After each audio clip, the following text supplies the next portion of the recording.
We all make choices. But in the end, our choices make us. So choose wisely. Subscribe to It's Erik Nagel wherever podcasts are found.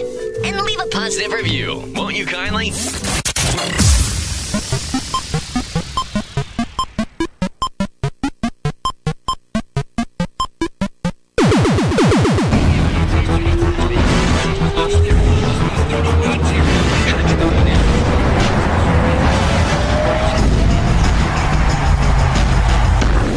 It's Erik Nagel.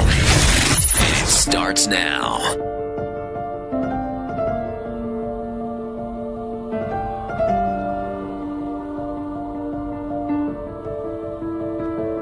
I don't wanna grow up. I'm a Toys R Us kid. There's a million toys at Toys R Us that I could play with. From bikes and trains to video games. It was the biggest toy store there is.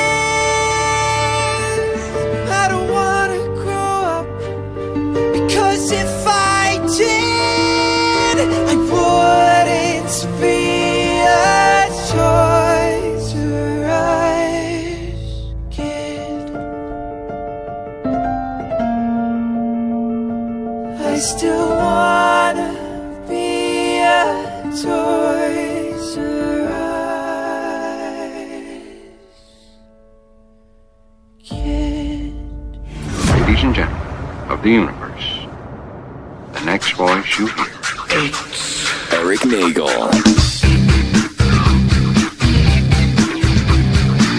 Hello, welcome to another edition of It's Erik Nagel. That is me. Over there across from me is Matt O.G. Hello. Giddles is doing something. He should be joining us a little later in the program. Yes. And our producer Trevor Endeavor is sitting off to my right over there. Hi, how are you? Welcome to the program, everybody. I got to start off by saying we apologize for last week. Some technical errors, operator error. That's right. As far as we did a whole show and then realized that the recorder did not record. In the geek stuff world, we like to call this week's episode a deja vu episode. I mean, it was our best episode ever. So It was. So what we're going to do is we transcribed last week, and we're going to repeat it word for word. That's right. Here we go. Ready? Hey, Matt. So the week before, you couldn't come to the show because you were snowed in. I'm going home with this. I heard snow can be very difficult this time of year. Lousy smarch weather. Lousy smarch indeed. So we do. Let's start off with the snow and then move on to bigger and better things. So last week, what you didn't hear was the week before, Matt O.G. was not on the program. That's right. Because we had Nor'easter number 3. Correct. At the time. And even though Matt was only 5 miles from the area that we record the show, this area had about 6 inches of snow. Matt had the full 18. That's right. I had 3 times as much. He spent about 3 hours digging out his property, the sidewalks, the fire hydrant, the driveway, all of that stuff. The missus comes home and they hit the tag, and so now the missus is watching young OG, and so Matt leaves, and as he leaves the house, the snowplow from the city comes by and undoes all the work that Matt did. All the work. So Matt said, I'm not going to be able to make it in. They plowed in everything. And I didn't think it was that big a deal. So I was like, really? You can't? And he said, no, I can't. You were a little harsh on him. No, I was fine with him, but I was stewing here. I was like, oh, really? And then while we started the show, Matt posted photos on Facebook, and I looked and I felt bad for Matt. And I was like, oh, my God. This is because now what was 18 inches is now a 4-foot mountain all around his property because of the snowplow. And it's also solid ice at that point. Right. Because it's the plow ice. Yeah. Right. So it's like chunks of fucking That's where you're supposed Everest. to stand at the end of your driveway with like a $20 bill. Like, don't do it. Just don't do it, bro. Yeah, you hold a piece of oak tag that says lift the plow, like there's a speed bump, you know? Well, they did this to me 2 years ago. There was a similar incident 2 years ago, right, where I had spent all day and then they came. But I got out there in time to see the plow, and I ran down the street, and I chased them down, and I said, you better come back and redo it. Push it in the other direction or do something. And the guy's like, oh, I can't do that. And I'm like, fuck, you can't. I'm like, I'll report you. I'm holding on to your. Yeah, like you're gonna and he didn't do it. He kept going. He's like, I can't. But he must have called it in because the town sent a smaller truck with a plow and went past my driveway. Was and it the Senior corner Plow? block, it was All Senior right. Plow, and kind of undid some of the heinousness. So Yes, we know you're wearing a Mr. Plow shirt. I was uncomfortable. I wanted to Right. stretch it out. You just happened to readjust it to make it visible for everybody at that exact It's moment. warm down here. So Matt had that whole to do. Right. And wasn't with us. And then last week we were all together, which you didn't hear. And we were like, oh, we think everything's going to be done. Maybe there's supposed to be a snowstorm the following week. We don't know what's going to happen. Yeah. Then it turned into what was supposed to be just like a minor storm. All of a sudden, the breaking news flashes across every local news broadcast.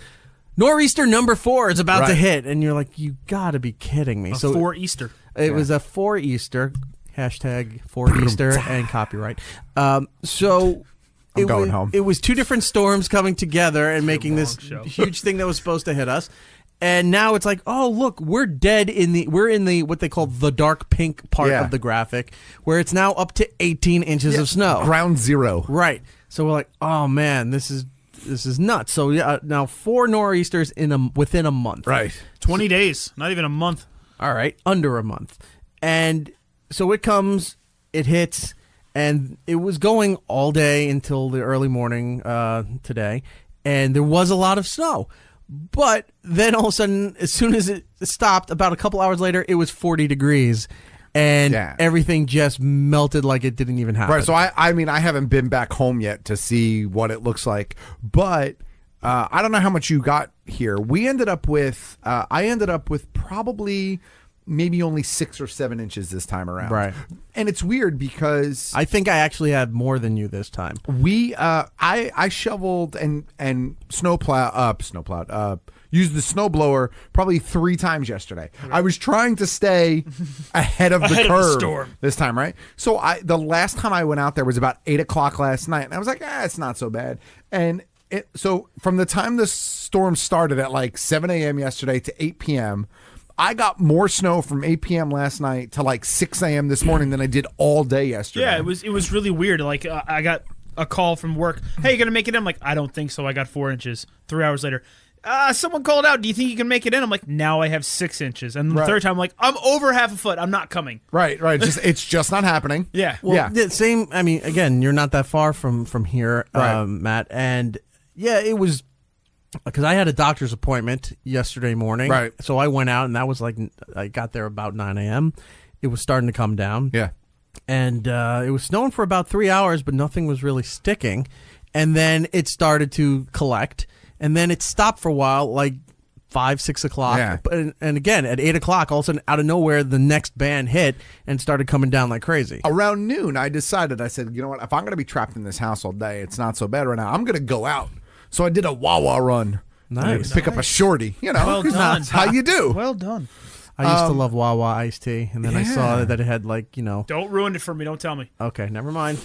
P. It has P in it. So You know what? It's still not Lemon, gonna stop. quote unquote. still the best damn iced tea you've ever. Yeah, No, but so it so had a ton of sugar in it. Yeah. I had to stop drinking it. so I did a Wawa run, and I was Wawa has good sandwiches. They do. Well, that's what I went. I went and got a shorty, and Tasty Cakes are always on sale, like 2 for $2. Fact. Philly's own. So it was good. And I have one maybe I can be there in 10 minutes, 15 minutes tops. So right. it's yeah, close. There's not one around here. Yeah, the closest one to me is Parsippany, Right. which really isn't that far. It's like I said, it's about 10 minutes. Right. So yeah, I did a Wawa run in the middle of the air quotes storm, And of course it was open. It's Wawa. yeah, Wawa of never course. shuts down. But the roads were fine. Like there wasn't any major issue. Well, here's the thing. So it got to the point where everybody was just trained now this winter season, the 2017 into 18 winter season, that any threat of snow immediately means every school's closing, everything is shutting down, and the airports are saying be on alert for cancellations and what have you. So the schools closed down, other businesses closed down, people are working from home because of the snow coming. I'm coming back from the doctor, and I figured, it's one of those days I'm going to just cook something in the crock pot. You know, I don't want to nice hearty meal. Yeah. So I get this turkey breast that I do lemon pepper and all kinds of shenanigans to it and make it delicious, Flay. Right? So I was like, all right, you know what? I want to get some turkey gravy to go with the trimmings, if you will. And by the way, Heinz, you're going to have to look for the consumer. Heinz put out a whole new gravy line that I bought all 3, and I got to do the taste test for it. They're amazing. Anyway, so I wanted to go pick some up for dinner. It's 11:45 in the morning. I finally find a parking spot in the garage, in the parking lot there for the supermarket, because people are just flocking like crazy, like they do. And I get a spot, and I'm walking, at the far end. I'm walking back. This lady pulls up next to me, rolls down her window, and she says, "They're closed." I said, "What do you mean they're closed?" She goes, "Yeah, they were supposed to close at 12, which I didn't know." She goes, "But they've already locked the doors."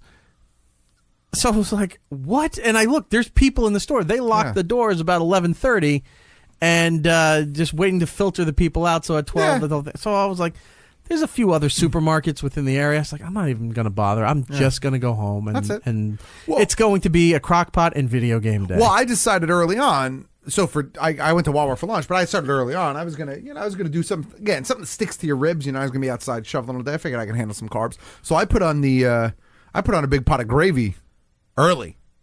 10 o'clock. Wait, gravy or the Italian gravy meaning gravy. sauce? Italian sauce. Italian gravy. It's sauce. It's gravy. It's sauce. It's gravy. Gravy. I put it on early in the morning, and I let it cook all day until dinner, and then I had some pasta, some meatballs, and that I made. What do you make in your sausage. sauce? Is it a meat sauce, or is it more like a marinara? No, I normally start with Italian sausage. Okay. In the pot. Do you use the brajol and everything else in it? Make Not a big often. Sunday sauce? Sometimes I do. Yeah. I didn't in this case. It's some Italian sausage in the bottom of the pot. You let it brown. You let some of the fat start running out. All the goodness. Yeah, the sauce, the paste. A lot of garlic. See, sauce goes in the gravy. You put a can of the tomato sauce into the pot, but what you're making is gravy. And then you put all your seasonings. Well, we'll just agree to disagree. Because you're wrong and I'm Italian and right. Okay. Fact.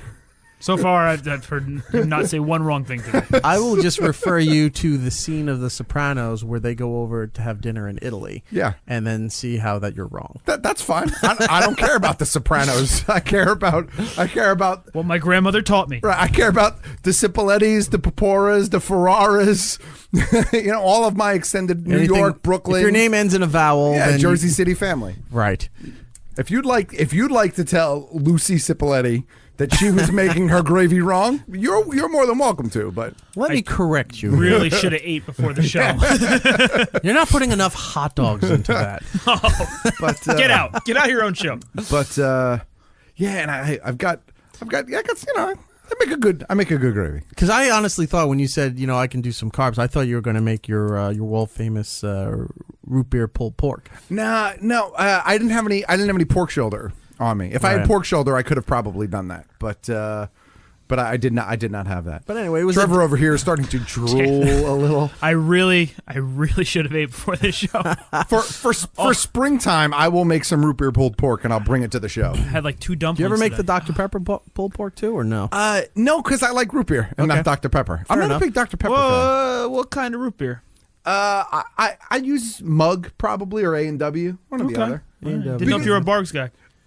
Barks doesn't okay Barks too. have bite? I mean, it's. Yeah, Look, you proud of yourself? You know what? Remembering taglines. In all honesty, if when you're doing something like the pulled pork, you don't need anything. You don't need because all you're doing is dumping it in the crock pot for the most part, and then using some of it to make the barbecue sauce. Caramelizing. Because I make a root beer barbecue sauce also. Okay. I don't just cook the pork in the root beer. I make the sauce with the root beer. He doubles down. Yeah. See, I go maple whiskey on my pulled pork. That's not bad. I cook it in the maple, and I go a little nicer, little Crown maple whiskey. I put in there. And I'm not going with. But that's more of the not the marinade, but it's what you're seasoning as you're cooking. But do you make a sauce too? I do, but I add with the maple whiskey at a suggestion from you, the Memphis barbecue from Heinz. Yes. See, now they go sweet and spicy at the same time. Yeah, Heinz is really stepping up their game because the gourmet gravies, and now. This past summer, they released these high-end barbecue sauces, where when you look at it on the shelf, you're thinking Heinz, it's a cheap, or like Kraft or something. Oh, you no, think Kraft it's is always terrible. You but think go it's a cheaper, low-level barbecue sauce. But what they did was they partnered up with chefs from different regions, world-famous barbecue chefs from these different regions, and used their sauce recipe as what they put out there. So I probably tried 4 of them, and definitely the Memphis was the best. Memphis is great, and the Texas is great. In general, I like it was Heinz. good. What? I like Heinz in general. I like the Heinz, the Heinz brown sauce that you used to only be able to get in the UK. No. But now you can get it here. Oh, yeah, that's the goodness. What do you make with it? You don't make anything with it so much as you put it on stuff. All right, well, what do you put it on? Is it a gravy? It's more... It's got a closer consistency to like Worcestershire sauce, but it's not that. It's interesting. It's its own thing. It is its own. So it's thing. got a bit of a tang to it. A little bit, yeah. It's called Heinz brown sauce. I think that's what it's called. I'm gonna have to the only try time that. I had ever had it was originally in the UK, but now you can get it. Some supermarkets have it in their. I'm sure Fairway's got it. In they their have, aisle, they're they have like all that whatever. world Condiment import aisle. stuff. But I go to the pie store in Montclair, which is also which is also like a little import supermarket in the front, and I get it from there. I get the good beans, the good Heinz beans In the blue can? Oh yeah, the goodness, yeah, that's the real deal. All right, this is just generational ignorance, Yeah. but I'm glad I've educated myself on this. So, growing up, you knew Heinz as the ketchup company, Yeah. right? Sure. Like, I also used to use the Heinz pickle chips, which you can't find in this area anymore, but I know they still exist, just not here. Used to use Heinz pickle chips and ketchup. Mm-hmm. Didn't realize that Heinz was really known up until the late 60s as a bean company. And that I learned because of watching Mad Men. Right, but- They got the Heinz account, and I didn't realize they show the story where they're like, Heinz Beans is like a blue chip company, a blue chip product for the company, sorry. And then they're like, well, Heinz doesn't know if they want to trust you with that. They're going to give you their ketchup division. Yeah. And they're like, what are we going to do with ketchup? And I'm like, again, generational ignorance. I'm like, wait, was Heinz a beans company? And then I look everything up, and I was like, wow, that was their bread and butter until that period where ketchup all of a sudden superseded and became their top product. But for a while, you couldn't find Heinz beans in the U.S. You're starting to see them again, but you didn't see them because took over. You didn't see them for a while. One, because their marketing went bad with it. But two, there was like a shortage or something after World War or during World War II. The great bean shortage. Right. A lot of the great stuff was hard to get during that time because it was all given to the war effort. That's right. And the broads didn't want to make it and put it in a cans. They wanted to play baseball. Speaking of beans, so I thought it was going to say, speaking of broads. I want to go back to the beans. I was hoping. Broads don't belong in broadcasting, right? UHF. So I was cleaning out the pantry, and I found a couple of cans of bush beans, which I like. Expired? No, not okay. So I put them to the forefront to remember to eat them. So right they're there. So Campbell's came out. Campbell's was another one that I always knew being pork and beans in movies and things like that. See, I only know. I don't think I knew Campbell's. Campbell's pork and beans was always a cliche in a lot of movies and stuff. I knew them as the soup people. Right. Well, they are the soup people, but as far as beans go, they're regular pork and beans. So their chunky line, their bigger soup line, right, came out with these fancy upgraded bean assortments. And I was like, all right, I'll buy a can of those, and I'm going to give those a try too. So that'll be something else that's coming to the consumer. Well, we went from snowstorms to beans. Well, the more you fart. Anyway. So we're here the day after nor'easter number 4, and most of it is melted away. It's like it wasn't even here. And it's going to be in the 50s next week. This was really the death row. This was the death roll of winter. Death rattle. Death rattle, sorry. Right. Yeah. Yeah, so There's a possible storm on Sunday. Is there? No. So the weather site that I follow for local weather on the 8th talked about it, and he was like, yeah, the Sunday thing is really just a bunch of bullshit. Yeah. More or less. Well, that's the point. I work with a weather guy, and he was just, when this storm first came, I'm like, what's going on? He goes, honestly, right now, only one model showing snow, but we need ratings. And I'm like, oh, okay, cool. And then he goes, all right, now 2's showing. He goes, yeah, no, it's going to happen. Yeah. Man, we really should have took this more seriously. Yeah. Well, Oh, well, it was what it was. So anyway, we finished Nor'easter number 4, That's and right. hopefully we're going to go into spring, do the big cleanup. Fingers crossed. I want to start setting up my backyard again. Yeah. I got to power wash everything and then bring all the furniture out, Sure. and eventually this will be the summer for the big projection movie theater outside. Good on you. Yay! So since I've got nothing but time on my hands, might as well just sit out in the sun and watch movies all day. And What's week 1? What's the first one you're projecting? I don't know. I'd have to. That takes preparation. I got to go through my archive, see what I haven't watched yet. Summer school. It's going to be summer school. No, Summer Vacation. John Candy. Yeah. I love that That'd be one. a good one.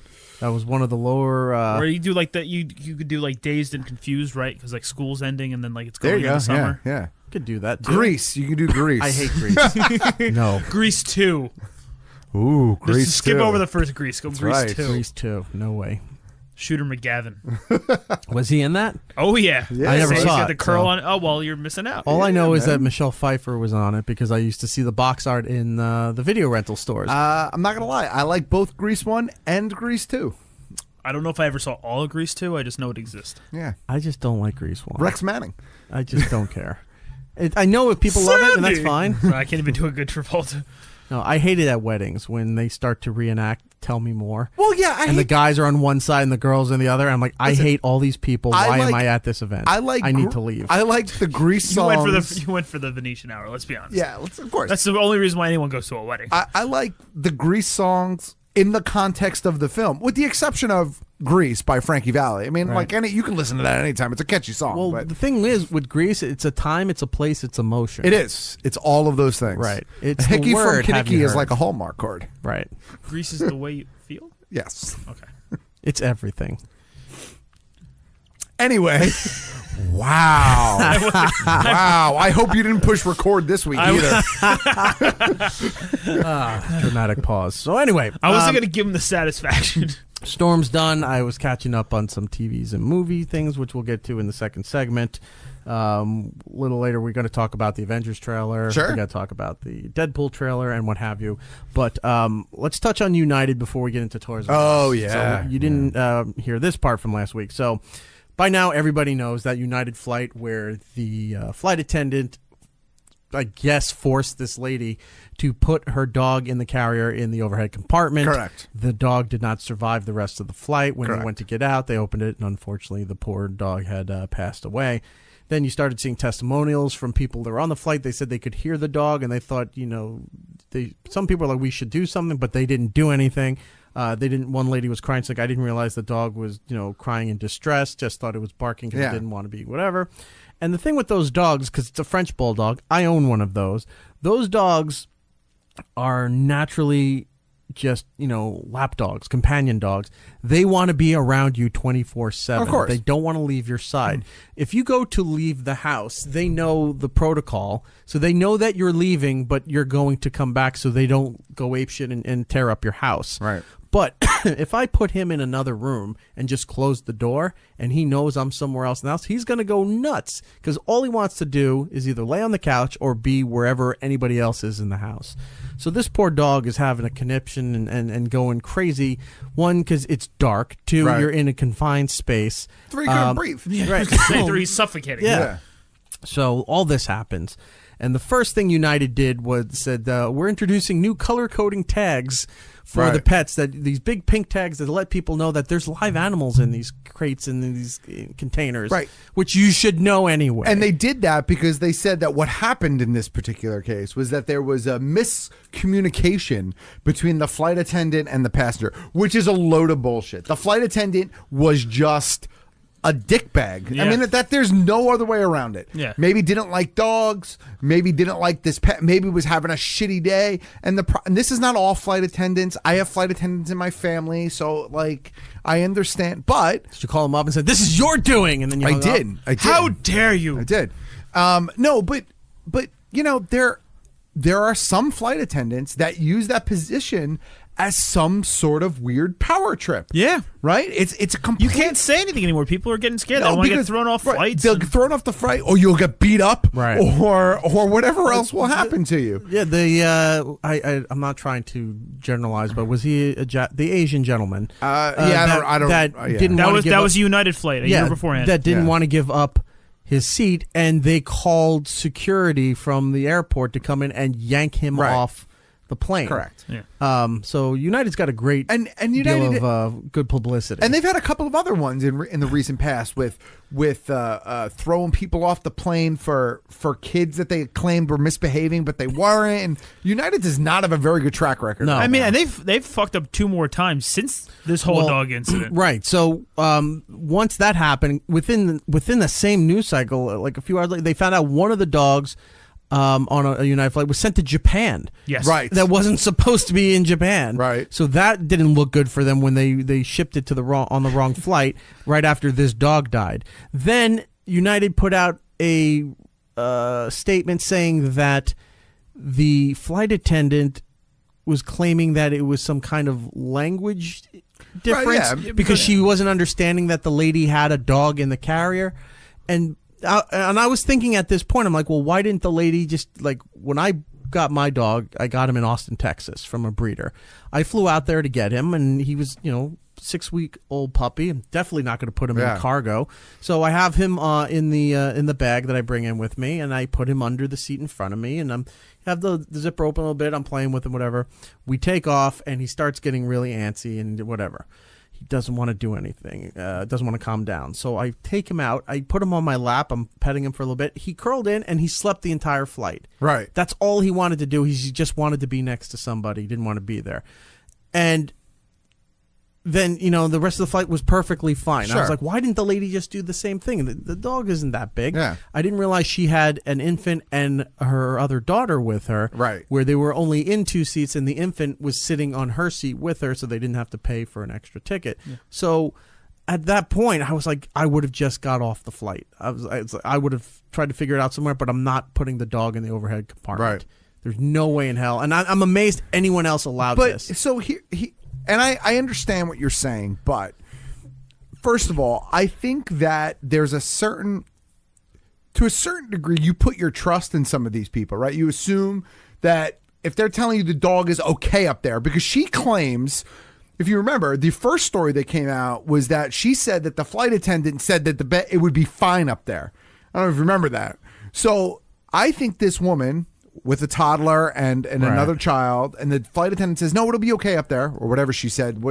So she puts a little bit of trust and faith. Right. Now, again, maybe it was poor judgment. I don't really want to blame this woman, though, for this dog dying. Like, I don't have it in me to put any of the blame on her. I'm sorry. And then the woman also said afterwards that she wanted to get up and check on the dog when she heard the dog, but they wouldn't let her check on the dog because they said there was too much turbulence. Yeah. Oh, right. I forgot about that. And the other thing is, too, the woman who had the infant and the daughter, she didn't speak English. That's why, like, when it came out, then they were like, "Oh, we have no statement from the woman." It's because she couldn't speak English that well, and a lot of these people. That's where the flight attendant was saying there was a language problem. Yeah, but that was just trying to pass the buck. That was trying to pass the buck. This was the lady's problem who had the dog, not the airline's flight, because she wasn't understanding. Because what we're telling everybody her. else on the flight said that they could hear the dog up there. So you need to tell me the attendant didn't hear the dog? No, the attendant was an asshole. Right. Yeah. That's what it comes down to. So, and that's when they gave that statement too, that the lady was claiming, the flight attendant was claiming that there was a language barrier and difficulties, whatever. They also stated that she was upset and distraught and feels horrible about this thing. Well, yeah. You saw Giddles is ready? Yeah, I'm going to bring him in a second. It was upset and we don't need him for this. Upset and distraught and what have you, but it's like, okay, but she's still responsible. Oh, yeah. But I'm not, look, I do blame the airline, but I got to put some of the blame on the family. Because, again, why would you allow that to happen? I would have gotten off the flight and made a big deal, and they would have made other arrangements. You got a mother who's got probably an uneasy child that she's trying to take care of. You got your daughter next to you who, I don't know if they've ever flown before. She's traveling alone. She had the stroller. Now you got the dog who was apparently out in the aisle, and you got this lady yelling at you. You don't understand her because you don't speak the language that well. So she probably panicked and just said, this is a person of power and a person who does this every day. I don't travel that much. I don't know. She put her faith in her and put it up in the overhead bin, and I still think the flight attendant's an asshole. And I so do I. And I honestly think that in the current climate, I think that people are afraid to question anything that happens on a plane. You get thrown off. terrified. You get thrown off for those simplest things. You get thrown off. You get beat up. You get arrested. I mean, look, it's a shitty. Flying sucks nowadays, right? It sucks. It's a shitty situation. It just shows you, though, and this is where the final thought for me comes in is, people are saying boycott United, boycott this, boycott that, because they killed a dog in the overhead container. They shipped the wrong dog to the wrong state. And then like a couple days ago, they found out that a dog was on a flight that wasn't supposed to be on the flight. Right. So they landed the whole flight, inconvenienced the whole entire people traveling, and just turned around because of the dog because they didn't want any more bad press. But now these people are pissed off because they couldn't go. So, but it goes to show you, though, that as long as the air flight is cheap enough, people will still fly United. People will still fly whatever you want. Right. Well, because at United's not losing any business of this. They're going to take $50 off their tickets and I'm going to fly United. Flying's expensive. At the end of the day, people have to travel. Right. And at the end of the day, they're going to travel not only whoever's the cheapest necessarily, because that doesn't always play into it, but they're also going to travel in, what flight is going where I'm going at the time I needed to get there. Yeah, but if it comes down to like Delta versus United and you could save $50 on United, I mean, I know I'm cheap, but I'm going to fly United. Right. It sucks, but you're right. Because, flying's expensive. It's different if like, I got to fly, it's $50 or it's $75. It's like hundreds of dollars difference usually. Yeah, right. And that lady paid $200 to bring the dog on the plane instead of putting it in cargo, which was probably cheaper than Delta that day, and that's why she chose it. Right. It's just look, and that's what I'm going to do the next time I pick a flight. If it comes up Spirit, Delta, United, and United is $100 cheaper. Spirit is horrible. It's not if they sell these things, which we're going to try later. But, all right, but Spirit is still horrible. But they're cheap. I can go to Tampa for $50 Yeah, tomorrow. but they'll cancel you at a moment's notice and then don't do anything to reschedule you. I've seen it happen many times. Yeah, it's because it's like, it's a $45 one-way ticket down to Florida, and then all of a sudden, about an hour before your flight, it's overbooked. Your thing's canceled. Yeah, and you're on the way to the airport, and there's nothing you can do about it. Yeah, it's just. They all suck. Let's put it out there. They all just suck. Yeah, when United took over Continental, because I used to like Continental. I did like Continental. And we used to fly Continental a lot when we were doing Opie and Anthony. When United took it over, everyone was like, this is going to be horrible because everyone hated United to begin with. And now that they took over the whole operation, it's still just as bad. I miss Continental. Right. Just Continental. I miss Continental. Yeah. They were the and their bee's airlines knees. arena. There you go. Wow, what is it called now? It's closed. Oh, it's just flat out closed. Oh, okay. It went from Continental Airlines Arena to the IZOD Center to now it's just. Oh, right, the IZOD. Don't they do like Walker Stalker convention there still? Not that I'm aware of. I'm pretty sure it's locked up. I don't think they do it in the IZOD Center. They do it over in that complex somewhere, but I think they actually have a small convention center across the street. There's a small one. Yeah. No, I went to the last thing that place ever hosted. I don't know who the opening act was, but the last thing that was ever in there was Slipknot. Oh, wow. Right. And it was like a torrential downpour, like almost hurricane-like, and all my friends bailed. So I went, I'm going! And then they had so much construction from that stupid Xanadu over there that I couldn't find my car. Nice. Like, I was the last person to leave that arena. I left my mark because I couldn't find my car. Literally, I was just like, I'll wait for the last one in the lot. And I'm trying to ask officers to help me after a metal show, so I'm like drenched in beer all over. Like, I don't know where my car is. Yeah. It was terrible. You're that guy. I was that guy. I was totally that guy. Well, to wrap up the United thing, so now the latest news that came out is that they are suspending for the time being any pet travel where you need to have them go in cargo. Yeah. Best part about all of that is the ad that Amtrak put out after that, saying, we'll take your pets, come and ride a train. Yeah, exactly. Well, that's smart marketing. So it's when your competition is screwing up, you open arm to their consumers, and you're like, come to us. We don't fuck up. We don't have a problem here. When Amtrak figures out how to build a bullet train, I'll think about it. All aboard pets. If you want a good example of marketing towards your competitor's audience, follow the Wendy's account on Twitter. Oh my God, Wendy's is the best. Whoever's running that, everybody. They were knocking McDonald's again with the Szechuan sauce. It's like, we don't have Szechuan sauce, and then ... but neither does McDonald's. Yeah. But Arby's, the Arby's account is pretty good too. Not from a trolling angle, but from just like a like pop culture media angle, Arby's is a good account too. Wendy's and Gordon Ramsay just trolling people for That's food. it. Well, It's just yeah, great. you know, that's what Gordon Ramsay does. We welcome Giddles into the fold. Giddles, how are you? Well, let me tell you something. Moon Pie is trying like really hard, but they just can't get to Wendy's level of like snark yet. Like they're getting there. I didn't They're even trying. know. I didn't know Moon Pie was trolling people. I have to look at this. Oh yeah, you can check it out. They're not good at it. They're learning. Like they're learning the ropes here. Like Wendy's is just like, you're going into like war. Moon Pie is just like, here's a squirt gun. You know, like they just don't know what they're doing yet. Well, I'm following Moon Pie right now. Go follow them. Everything we've talked about today so far, though, has reverted back to food. Right? Has anyone else noticed that? Well, What's your problem with that? I think we're doing it on purpose for you at this point. Is you had to what it bring comes down to. burger. The whole place smells delicious. Giddles, how you doing, my friend? I'm doing all right. How are you guys? Doing all right. Anything new with you? I grew an extra arm. Nice. Hey, No, there's nothing new with me. multitasking is easier. Yeah. I went to a movie this week. That's all. That's new with me. What'd you go That's see? all.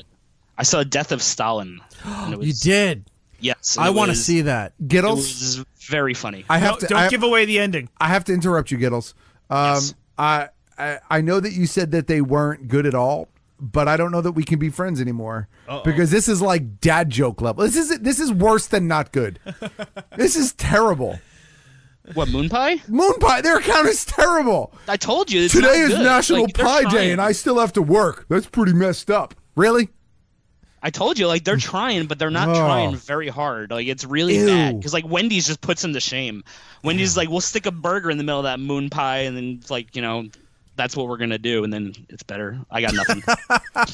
It's safe to say that a house made of moon pies would taste delicious, but it's unsafe to say that a house made of moon pies would protect you from the elements, especially if you live in the desert. This is some middle. Every one of these tweets needs the This is some 50-year-old executive thinking, because he's got the good jokes around the office that he's going to attempt to handle the social media and have the kids learn a thing or two. Can dude, you the imagine best one making is- a movie? I can't even make popcorn. You should look at the one from February 7th. It is so funny. Pull it up. I'm almost there. I'm on I the got 11th. it. Just God, really? That's it? Linda? Linda. That's it? What the fuck is that about? What is that? It just says Linda, and it has 2.1 thousand retweets. Like, that's like their highest retweeted one. It just says Linda. So he's probably answering the text of like, who's that lady in your office you're banging now? He's probably thought, Linda. yeah, he's just answering a text and instead he just tweets out the answer. All right. If you're listening to this show, you got to, attach the It's Erik Nagel show account to it, but quote the February 7th tweet from Moon Pie. Who the fuck on is Twitter. Linda? Just go, who is Linda? And then also include your most creative story of who Linda could be. I'm guessing it's his mistress. I'm thinking Linda's the bitch that put the dog in the overhead compartment.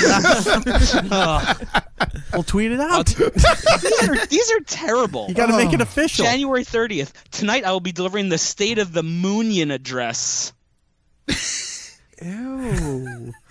No, I want to go further back. Now, if Tasty Cakes just tweeted them saying, shut the fuck up, wouldn't you go and buy all the Tasty Cakes you could? Oh, I would buy every single one of them. January 19th is just a hashtag that says Moon Pie Stepdad. You know what? No, look at this. I found a conspiracy here. January 23rd, it says today is National Pie Day. What? There's 2 National Pie Days? What's happening here? I'm very confused.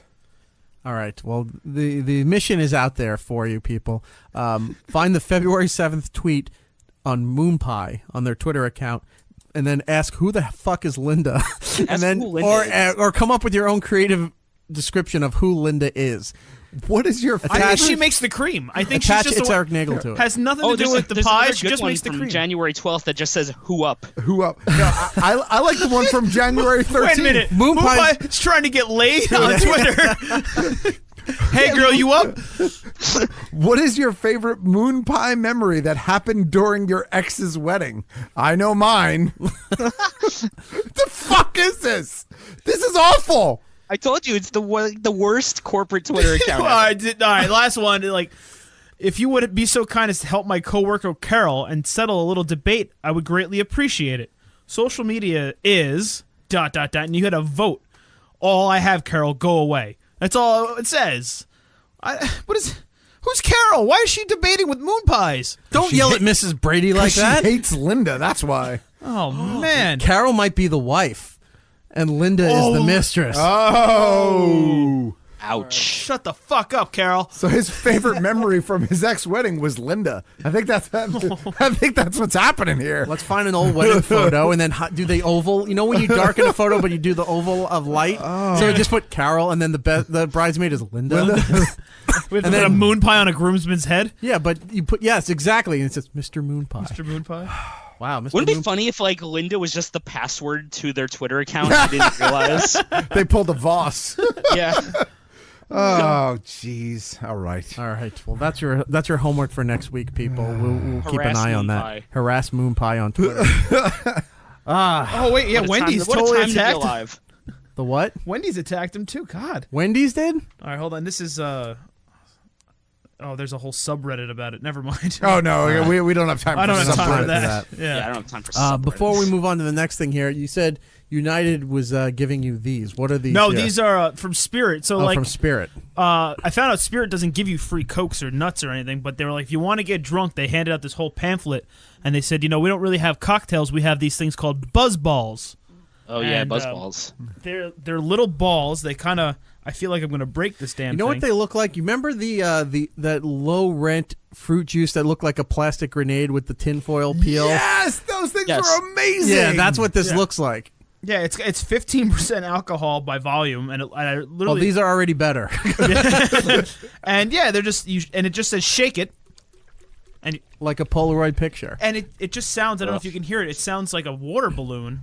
And I have the peach balls, which is vodka and peach schnapps. Sounds fuzzy. Try that. Okay, you got the vodka and peach schnapps, and I got the what is that one for you, Matt? This is a tequila Rita. Yeah, so you crack it open like a nice ice cold Miller Lite. Can I bite into the side like a shotgun? Yes, yes. Let's see what happens. I sort of hope you choke on the plastic. All right, can I take a photo of those before? Yeah, of course you can. Before you indulge a little bit. Yeah, and I'll put that up. I sent a picture to you guys, and Matt was just like, "That one's mine. Green one's mine." Giddles was all happy, and then nothing from you, Mister. I didn't see that. I apologize. Oh, thanks for paying attention. No, thought we were friends. He never pays attention. October 25th, Moon Pie update. I got yelled at. For what? Linda? Because of Linda! Giddles, you have access to the show Twitter account, right? Oh, yeah. I'm gonna start harassing You have to do Moon it Pie, from man. the show account, not yours. Do it from there. know. Do the quote tweet thing, and then always answer them. Oh, right, I'll take a photo of this BuzzBall thing here. For the next 3 weeks, who is Linda? Okay. I don't know. They're in trouble, though. The best part is I hit follow, and then they suggest Mark Hamill. I don't know why.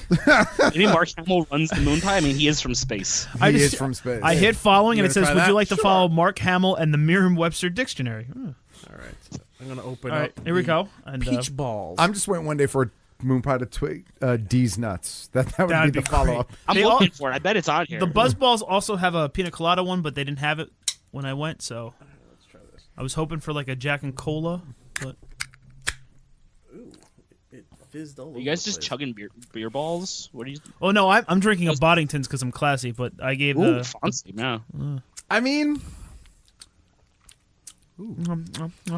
it's strong. It's very strong. It's strong. good your face. It's got Would you like a I don't have cooties. I don't swear. care. If You you'd know, like I've a I've yeah. done worse things than share a drink. I saw the photos from Would you a like to couple try the weeks ago. peach? Oh, we never talked about that because the show didn't record. Hold on. Oh God! I hate No! margarita. Oh! You don't like the peach? Oh my God! The peach is awful. I just remember I hate tequila. Why did I do that one? Oh no! See, they're tequila Rita. I could It drink. tastes like citronella. Oh, I can't wait to try it now. Hold on. Oh, that's horrendous. Oh, that's fucking awful. Trevor just tried the peach I'm one. not bad with the peach I'm going to one. try the I could drink the peach one. tequila Rita one. But these are definitely one of those things you crack open and you chug as quick as possible before you go to the bar/club. Right. Because it's going to be a good base quote. It's going to Yeah. be a good base coat. All right. What's the percentage on them? 15. 15. Holy shit! Exactly. Yeah, that'll fuck you up. And you can just do so it. you You can know, do it in 3 gulps. If Easily. you haven't seen the photo, just to give you a description, it's the size of a baby food jar. Yeah. You know, and it's 15% alcohol. Yeah, I can't drink that whole thing. Okay. I have to drive home. The tequila So do Rita- I. Give me both. There you go. The No, I don't tequila wanna do Rita. this. That's gonna. No, you're gonna Stone Cold Steve Austin this. Stand up and then both right into the mouth. Let me hide behind the curtain Oh first. God, that's old Trevor. All right. Yeah. Go behind the curtain. I'll hit the glass break, and then you come out and just smack it up and pour it down your gullet. You know, if we had a camera, that would be Just flipping off everyone. Fuck you, Moon Pie. so September 5th, test tweet, please ignore. And then later on September 5th, please stop retweeting, we were testing something. I'm not making this shit up. And then it says, okay, here is the tweet. You can't wear white after Labor Day, but you can cover yourself with marshmallow because no one's going to care. All right, I've turned the corner. on Moon Pie. But they're accidentally being humorous. They're when they're trying to be humorous, guy they're in a horrible. recliner. But when they're like, guys, Serious we're really trying to be serious here, everyone's laughing at them. I'm sorry, I can't stop laughing at these tweets. They're so bad. I like how you're just interjecting them in between like what we're talking about.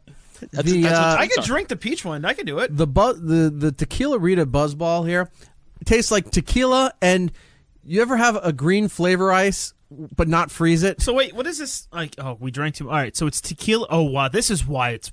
All right, so the Tequila Rita is tequila vodka triple sec plus flavors, where the other one was just peach schnapps and vodka. Look, if I want to drink something that green, I'll put some tequila in an ecto cooler. Right. Oh, Yeah, dude. that'd be rock and I roll. did that do last it. summer. It was great. But I'm just telling you, if you have to go on a Spirit flight and you're going to choose to get one of these BuzzBallz, the Tequila Rita one is the way to go. It tastes like a green flavor ice, unfrozen, with tequila. Yeah, the tequila Rita at least kind of tastes like It's alcohol pleasurable. tequila. The peach one, I know you said you liked it, but that one was Oh, I hate. See, here's the thing. The peach I one you hate- can light and keep away mosquitoes. you good. I hate vodka, but like I like peach. Right. And I really love peach. Me and tequila don't mix well. Yeah, ever. sure. So like if I had to choose one of the two, I'd go, it just tastes like peach. No, if, see, I don't, if it was mixed with Robitussin. yeah, maybe that's it. Maybe it's the medicinal aspect of it that's getting me. But like I said, you do one of these and then you go to the bar and like you can spend $4 for the rest of it. Right. This should be the stuff in the barrel around the neck of a St. Bernard when it's rescuing you from an avalanche. It would wake you up. It would wake you Oh up. fuck! Get off me, Beethoven! This shit's terrible. It would definitely wake you up. Well, All thank you right. for bringing those in, Oh, Trevor. no Good worries. to try those, and we'll put up the consumer review of it as well.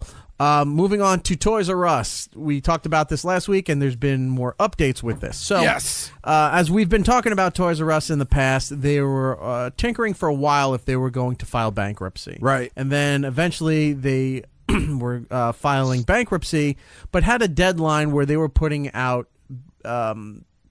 availabilities for people to buy and take over Sure. Toys R Us in order to salvage the company. It got to the point where it didn't look like it was going to happen, so they wound up having to close, I'm going to estimate like 170 stores Right. nationwide randomly. And they provided lists of these stores saying, look, these are the ones that are closing. They're going to have liquidation sales. Go and, shop to your heart's content. Sure. Matt went to one not far from his other work, which was the one that you can see from the Newark airport Right. in Elizabeth, New Jersey, because it's right on I-95, right across from the gigantic IKEA. And Matt went there, picked up a few things. You picked up the Metroid. Correct. Which I said, where did you get that Metroid? And wound up finding one in... It's a as great well. piece, too. It's great. It's awesome. Yeah. I'm glad I got that $4. Yeah, exactly. So it was definitely a good deal for that. So last week I said, I'm going to go out there and check everything out. And you told me not to because it was pretty much picked clean. So I didn't. Right. And then I saw that, they were selling fixtures and cabinets and everything. Yeah. Like there was really nothing worth your time there. So then their deadline came and went, and now they were announcing that we're going to have to close all of our stores. Correct. And the timeline for the liquidation sale for all the other stores was supposed to be today, the day that we're recording. So I get up this morning, I'm getting ready, going to plow some snow out of the front and then go over to Toys R Us to see what you can do. And somebody sent me a photo saying these signs are up in front of all the remaining Toys R Us where it says the liquidation sales have been postponed, no sales today. So I was like, all right, I don't have to go out there and do that. So this leads us to where we are now, Matt. So Toys R Us put out like a press release, I guess, later in the day. I saw it probably around 3:30, 4 o'clock. But it pretty much said that, due to some issues due to some like legal issues and financial issues, they had to push off the liquidation sale. Now, what I read, they said that most likely it will begin now tomorrow. So March 23rd. It's still March. Yeah. Wow. Tequila Rita got me. So March 23rd, tomorrow. So we'll see if that actually happens or if it gets pushed again. But but there's so many things that have been going on with Toys R Us since this announcement that really highlight so well why they're in the shit show position that they're in. They mismanage their stores grossly. It's not just millennials. It's not online shopping. It's a lot of different things. Hang on. So that was another piece that just came out, Right. which was them trying to deflect, and everyone knew better. And Oh, said, yeah, they're "You're trying to full blame it of- on anyone else, This yeah. company's full of crap because you're saying, well, our sales are down and everything because millennials aren't shopping for stuff in our stores. And it's like it had nothing to do with that. Well, wasn't that might even that. be They're now, saying but that millennials wasn't. aren't even having kids. They're like, millennials aren't having kids, so they're not buying toys. No, It's that's like, a load no, of that's shit. two different things. And the funniest part about that is My millennial friends buy more toys than anybody I know. Right. The millennials right now are buying more toys between like Funko and like anything Harley Quinn Because I don't have kids. I have free time They on have, my hands. and disposable income. Yeah. Typically speaking, no, because they're still living. They're still living with mom and dad. Believe me. Yeah, you have a real job. Yeah. I don't. But anyway, but Toys R Us is just a good example. So a personal example. E-Rock picked up this portal gun, right? The Rick and Morty portal gun. Funko one. Right. So I finally went to, so I told E-Rock, I said, if you go to a store and you see it on sale, grab me one. So he goes, they had it, but it wasn't on sale. So I went to a store a couple days later who had it on sale, but their sale price was still more expensive than Amazon's price. Right? So I mean, luckily they decided to price match because I think that's part of their oh shit. Okay. But so I mean, I still got it from TRU, but still but that's them. Like they have a lot of buying power. Right. They don't have to charge. They could figure out ways to have some price reduction. In addition to that, if you've been following this and you've been following people online, people are posting these, and you talked a little bit about this, I guess, last week, so we missed it, but people are posting these photos of going into a Toys R Us and seeing these inventory dumps. Okay. Meaning they're going into the back room of the store and they're pulling out pallets of inventory. Yeah, that's what I saw. Right, and they're putting it into the middle of the store in an attempt to move stuff along, right? Right. And they throw a little makeshift sign on the top. So people are posting photos of stuff coming out of Toys R Us stock rooms from 2014. Yep. 20, It's stuff that was sitting on. What are the structures they have? Pallets, yeah. No, the pallets are the wooden things Yeah. that they come out, but the structures that they have in the back where they put the pallets up. This is all stuff that was top shelf stuff that they were like, we're not going to bother. Yeah, taking it down. 507 copies of Guess Who. Right. Who wants it?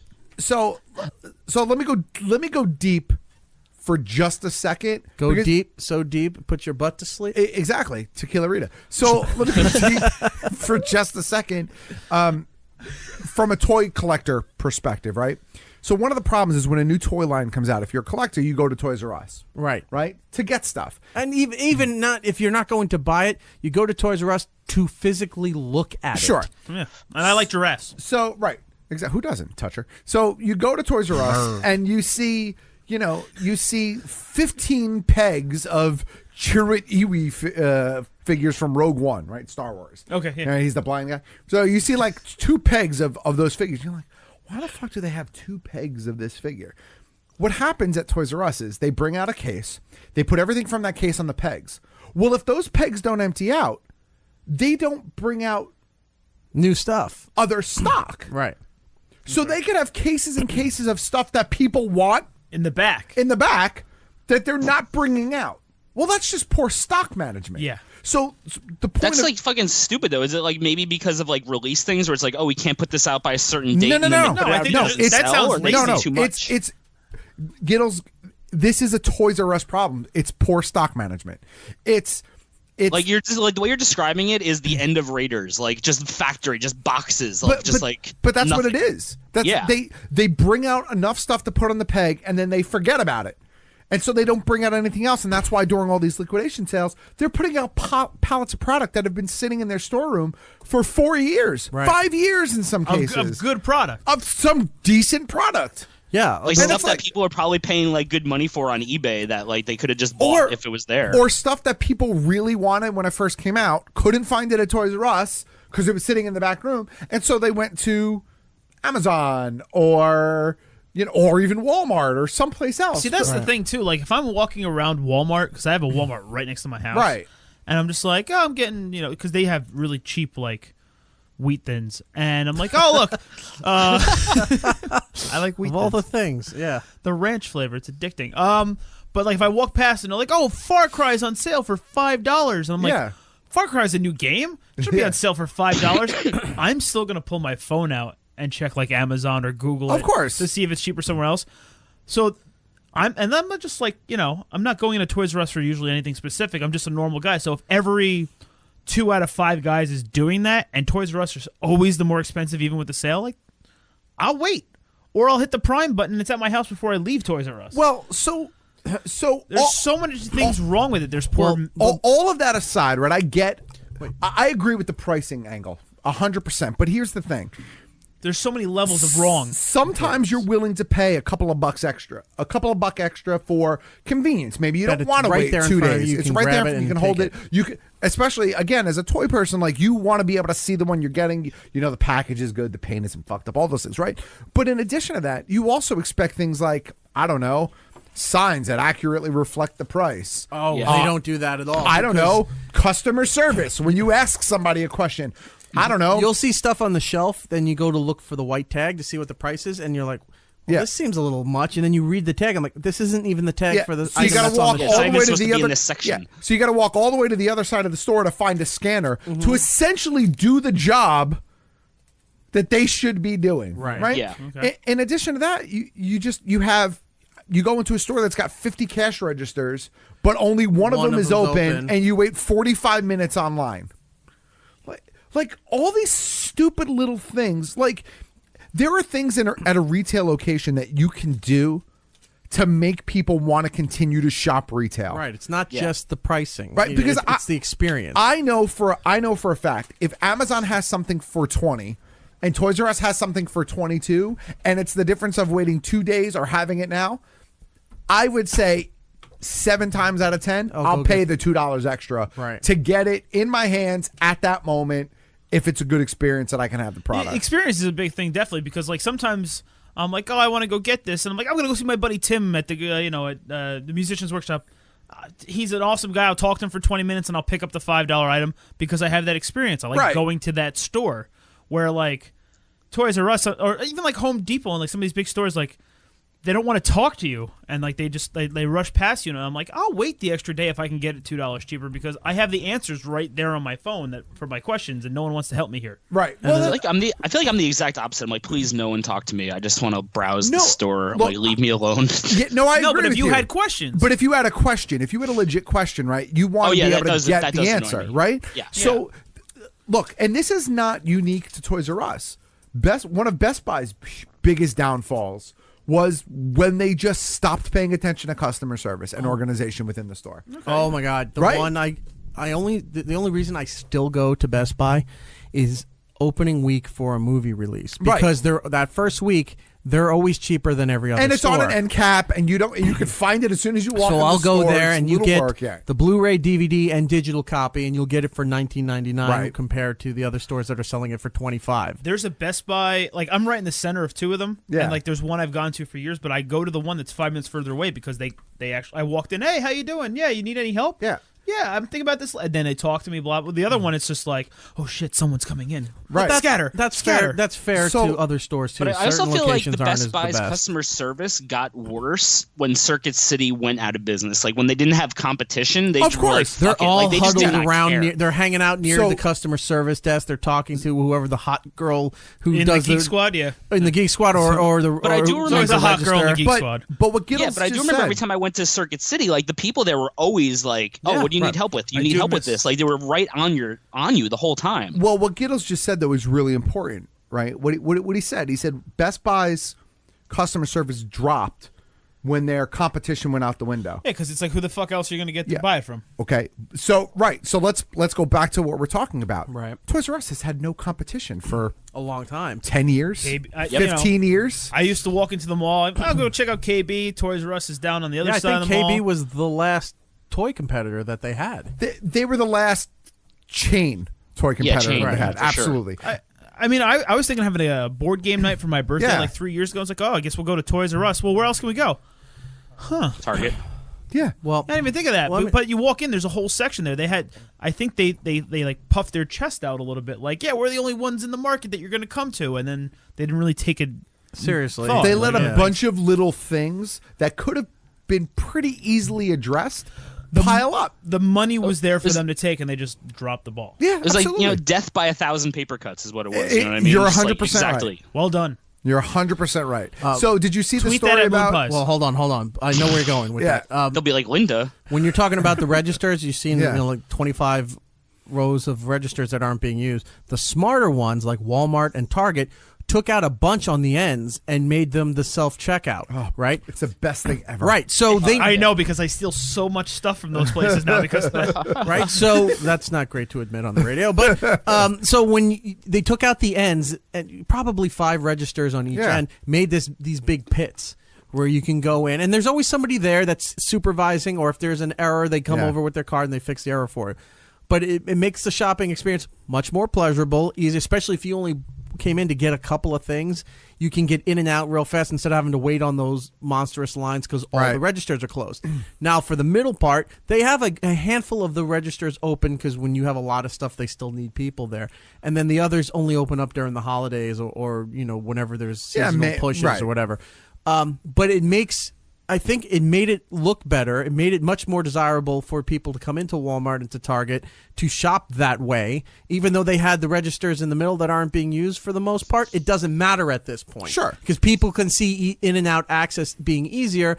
I'm going to go to Target and Walmart because they have it. Even Home Depot did it. They took out the center of their registers and made a self-checkout thing. And that really made me want to go to these places more with that self-checkout. What? I completely disagree with you 100% on that. Really? Why? Because here's the thing. I worked in Pathmark. I worked in some retail stores like that, and I think it's actually harming them more because they're like, oh, we don't have to pay for an employee to be at this register. What we pay an employee, we can have these 4 machines, and they'll take care of half the lines for us and get in and out. And like I made the joke that I steal so much stuff, but like when I go there, I see people double scanning all the time because what it is like when these machines first came out, they had them where like, yeah, you have to weigh the bag, and if you didn't scan something, or it went through the conveyor belt that scanned it. But with like Walmart in particular, they got rid of half their registers and they got these really cheap versions of it. I just know because my family's done retail for grocery stores and stuff like that, so I know this. They saved money like that, so they don't have to pay employees, but it's actually harming them more because they have one guy watching 10 machines, and I see people all the time scan 1 iced tea but then put 4 in the bag, and because they took the cheaper one. I think like I point out all the time to my wife, I'm like, this is going to kill Walmart. I'm like, Yeah, possible, but you know what? I walked out with a folding table. A folding table. Did you throw somebody through it? No. But I have a folding table that no one But they stopped can- me. The greeter But guy they was might gonna have run the after me. same stockroom situation that Toys R Us has too, and like a million things in the back, so they don't even give a shit if Right, It's and- you know, Yeah, they're a they're major still corporation. losing money. Hold on, Yeah, but if they you're just- on the But are side of they? if you're on the side of people Honestly. being employed, I understand these machines coming in doesn't help that. But if you're on the side of the company where they're trying to restructure, make the shopping experience easier and better, and of course trying to save money, the risk of loss prevention might be worth it compared to what they would be paying for in other things. Because I know what you're saying. I still think that most people probably are fairly legit when they scan those Especially things. since the camera's looking at you. I don't give no one's watching those. There's one guy watching 20 cameras. Right. That's how I look at it. yeah. And maybe it's because I worked there and I've had to deal with it and I know that Yeah. shit. But like, But I don't know. most Every people time I go to don't know- Target and I use their self-checkout, it always yells at me. You didn't- recording in process. No, you didn't put it in the bag. Right. You need to bag this yeah. item before That's you can it. scan something Yes. else. Yes, things like that. They paid the money for the machine, Right. but then like there's competitor B who's like, our machine's $20 cheaper. It just doesn't have that feature. So 20 times a million of our stores, they save a shit ton of money. Right. Like Walmart doesn't weigh anything. No. Wow. I So it's- hear you. They used no, they didn't. They didn't. You're right. No, the supermarkets. are the ones Pathmark, that and weigh. it's kind of a reason why Pathmark doesn't exist anymore. when they were. Yeah. But that's I was gonna say it's one of the reasons why they went under. They paid for the extra machine where they didn't have the weighing of the bags. You had to scan it and then put it on the belt so it would go to the bag. And if it didn't scan the second time, the whole machine would just shut down. Right. And they're like, you can't do anything. So like it reinforced you could not steal from a Pathmark. Right. So they saved the money. So then they started putting more and more of these machines in, but because there were so many scanning problems, people didn't want to use the machine. Right. And They're like, and we'll it wait dr- the extra people 20 stopped minutes. going there. Yeah. it became Well, self-defeating. Yeah. Well, it was it's like, that- fuck it, ShopRite's an extra $1. It was that and the fact that they never cleaned their bathrooms, the floors, the shelves, I don't everything know was what you're dirty. talking about. Pathmark was the shiznit. No, it wasn't. I love Pathmark. It was not the shit at all. $25 Pathmark colas. Or 25 cents. I'm The sorry. 10 for 10 deal. Exactly. The no frills can-can. aisle where everything is just white and black. Exactly. It all tastes the same to me, Eric. I don't know. So, the Toys R Us, His peach back to ball Toys is R Us. awesome. So, the liquidation sales were temporarily postponed, but Matt, you were saying that they're supposed to start them back up tomorrow. They are supposed to start Meaning them back Friday. up tomorrow. Yes. No, what I wanted to bring up though was, have you seen the stories about KB? Yes. Oh yeah, it makes Coming me back. Yeah, so there's There's this company. It's a finance company, and what Right. they've done is they've bought a bunch of these old properties The logos and trademarks for defunct companies. and they have an entire strategy team that is dedicated to trying to figure out if those things are now viable again. So it was less than a day after the Toys R Us announcement came out. Whoever the company had the KB. Yeah, they own the rights. They to own the KB. rights to KB, and they were like, "Yep, our team is already working on it. We'll be back in retail locations before Christmas." Right now, Don't but call they're- it a comeback. No, but they're called pop-up stores. Right. So what they'll do, it'll be like the spirit of Halloween. Right. They'll open for Christmas, but here's the thing. That's not Here's a the thing. bad idea. I read a second article 2 days ago that said that some of those locations, if they are successful enough, May come back as they'll full. just keep them open. I read Why not? the article. I think it was CNBC that was explaining all this, but they're looking. They've already have bids in to obtain inventory from Toys R Us during the bankruptcy proceedings. Sure. When you hear people on the news when they say filing Chapter 11, what that is that they're filing bankruptcy with the federal government to restructure their financial situation, to pay off or try to eliminate any debt that they have in order to try to revive the company and make it bigger and better. A lot of times that happens. Other times it's just a way of pushing off your creditors, time and time again until eventually you collapse. When it goes to Chapter 7 is when the IRS steps in and says, you need to liquidate what you can because we're going to take everything from this company. So they haven't hit Chapter 7 yet. Sure. They're in Chapter 11 now. So it'll just be a matter of time before that once they close the stores, this company that owns the rights to KB is going to put in the bids for their merchandise and take what they can for probably pennies on the dollar. Exactly. From this company and then rebrand it under the KB moniker and put it back in the stores. 100%. Which is smart, and I think the nostalgia thing always works, but they're smart enough to know that nostalgia has a expiration date on it. So if they do the pop-up stores, No, it doesn't. That's the point of nostalgia. some of it has expiration dates. When you bring it back, everyone's about it, and then it goes away again, right?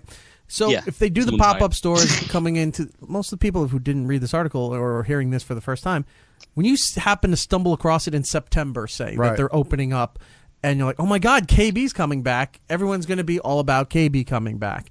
And that new information that I wasn't aware of that Matt just said, that if some of them do very well, they're going to make permanent structures of them, then they're riding a wave that Toys R Us couldn't figure out. Toys R Us had their own built-in nostalgia and couldn't capitalize on it. So here's the thing. I think that parents still like having a brick-and-mortar toy store to go to, especially around the holidays. Right.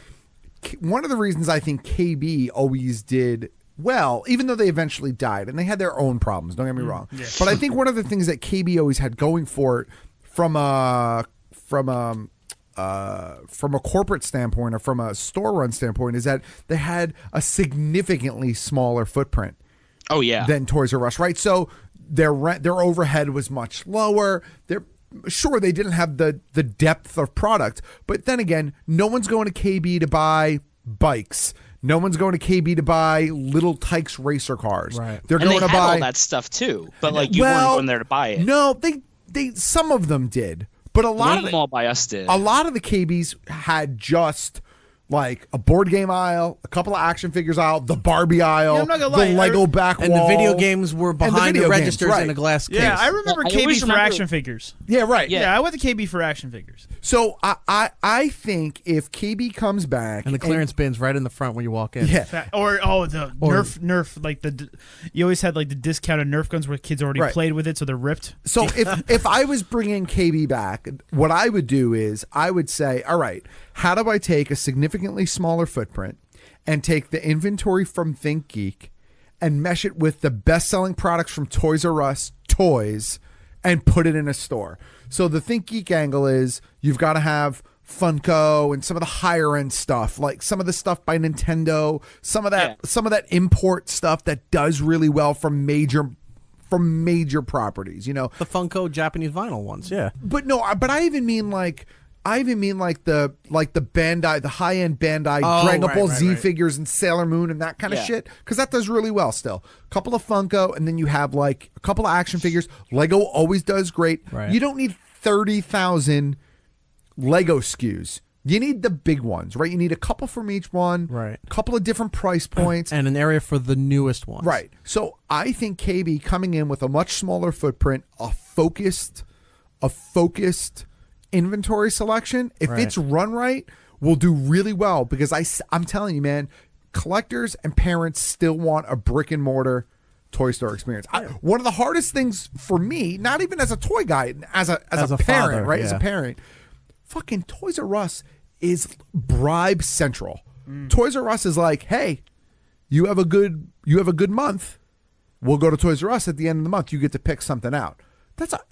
I fucking lose that. Like, that's a huge. That's like, we'll go to Target, but which is okay, but it's not as good. It doesn't make the impression. It's not a toy store. Right. It doesn't hit home. I think. And the only reason why I avoid Toys R Us is because most of them are now connected to Babies R Us. Because that gives the wife the wrong idea. But again, so you walk into the right side. What they tried to do, she does. She walks into the left side. I'm like, what they tried to do is they kept on growing their footprint, which was the mistake. Do you remember for a while there was a third store too? There was Kids R Us. They had Kids R Us also. Yeah. Wow. Kids R Us went away. Yeah.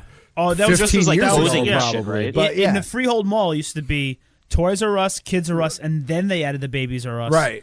And then when the Kids R Us like combined with Babies R Us, that's when they knocked down the wall. And it's like, oh, we're one big store now. Right. Kids R Us was the bullshit. When you were like, oh, we're going to go to the one of the R Us stores. Not the toys My one. mom just kept lying to me. And the one video game in the middle was always broken. In one of the articles, it did say that the Babies R Us was making more than the Toys R Us. I don't doubt it, because, I mean, inventory wise and product selection wise, baby showers, Babies R Us is way better than the other one. Yeah. What's that other one?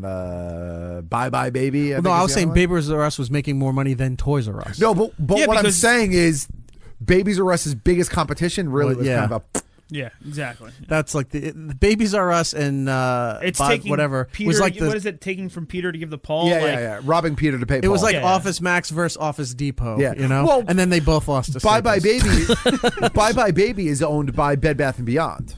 It's the same parent Oh, it company. is? Yeah.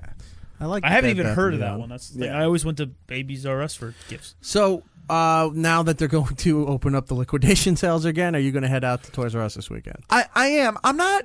There's nothing in particular that I'm looking for. Like I don't have I just a want to go list look. of shit Yeah, that I I'm don't- looking for. Other than the but Funko Pops, because I went a couple weeks ago and some of them were $3.95. I'm I was hoping like, for wow, Lego. All right. I'm hoping for Lego and maybe I get lucky on some video games. But Lego is really what I'm hoping for. If I get 30 or 40% off on some Lego, that would be huge. I posted on IHeartRadio on Instagram the Toys R Us that I went to. I saw the 40% off. 40% off on video game software. Yeah. So what that means, if you don't understand what that means the video games, not the consoles or the accessories. Correct. The software, the games themselves were all 40% off. And you know why that is, right? They make next to no profit on consoles. Right. Like they make pennies on consoles as compared to games.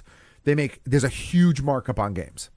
That's why. Well, they had that, and then they had the sale tag on the Funkos that dropped everything Right. down to like $5.99 or Right. lower. So I was like, oh, and that's where I got Mr. Bean, Right, which I I was saw that, very yeah. excited about, and that's where I picked up the Metroid and all that the stuff. Metroid and the Funko Rick and Morty portal game, Right. which is, by the way, the far superior version, because there's another company that had theirs out first. And it doesn't do anything. It's silver. The little glowing dome on the top looks shitty, Yeah. and it doesn't really do a lot. But the Funko one Yeah, it actually Dude, that light projects is- the shoots portal. the portal. Yeah. Yeah, it's very good. It's worth the $15. It's a nice looking prop If you too. can It's get just that. it's a nice looking piece. So All right, so let's take a break. When we good come because I back, have to make Wii. we'll do good. that. Yeah, there's a line. We're going to take a These break. BuzzBallz are awesome. They're great. Really loving the BuzzBallz. Yeah. You're back in college again with really cheap beer and awful Someone alcohol get me an just to- old English. That's Nice. personal.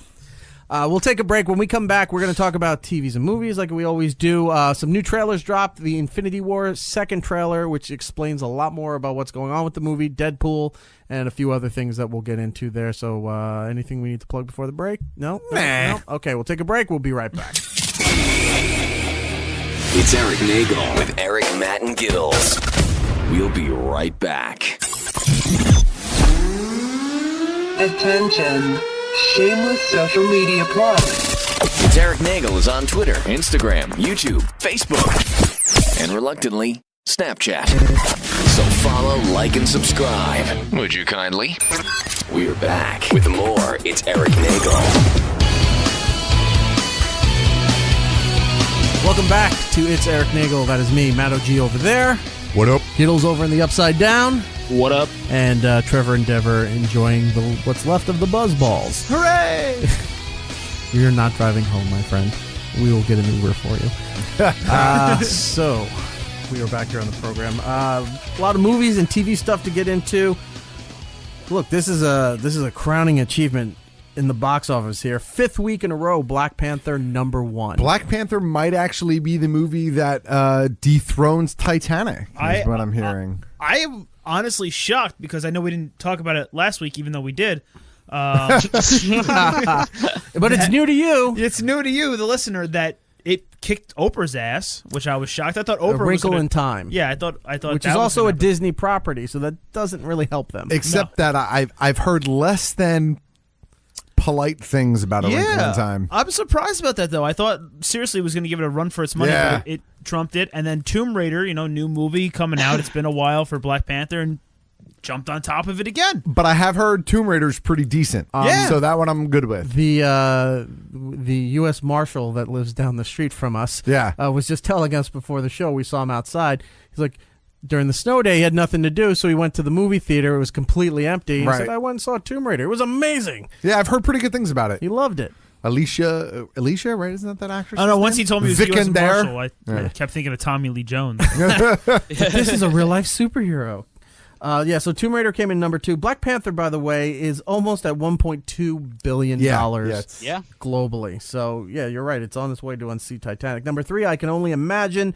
Number 4, Wrinkle in Time, which was number 2 last week. It's down to number 4. But I Can Only Imagine with Dennis Quaid, and it's a true life story about a song. And that was like really not promoted that much. So the fact that it came in number 3 is huge for them. Yeah, it made absolutely. $17 million, which is I good. didn't even know it was a movie. I thought you were saying I Could Only Imagine or something, like, because you didn't know what it was.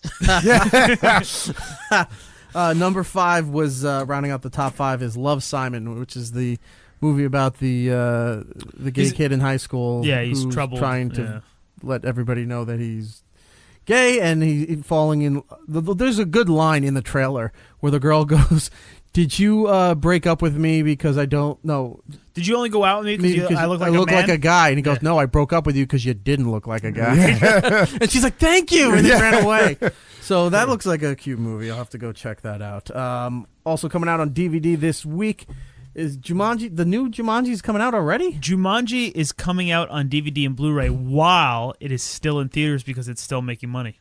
I was going to say, I've heard. Yeah, that's weird. I know like 5 or 6 people that went and saw Jumanji that were like, you need to go and see Jumanji. Yeah, that's the thing. It's good. A lot of the DVDs and Blu-rays are coming out a lot quicker now because streaming services. Yeah, no, it's really good. We don't have to wait 6 months for it. Yeah. But yeah, like Thor Ragnarok. I didn't see it in the theater and only saw it 2 weeks ago because it finally came out on DVD. Yeah, but that was the thing. They're like, we're releasing this film even though it's still in the theaters because we want to make more money. Like...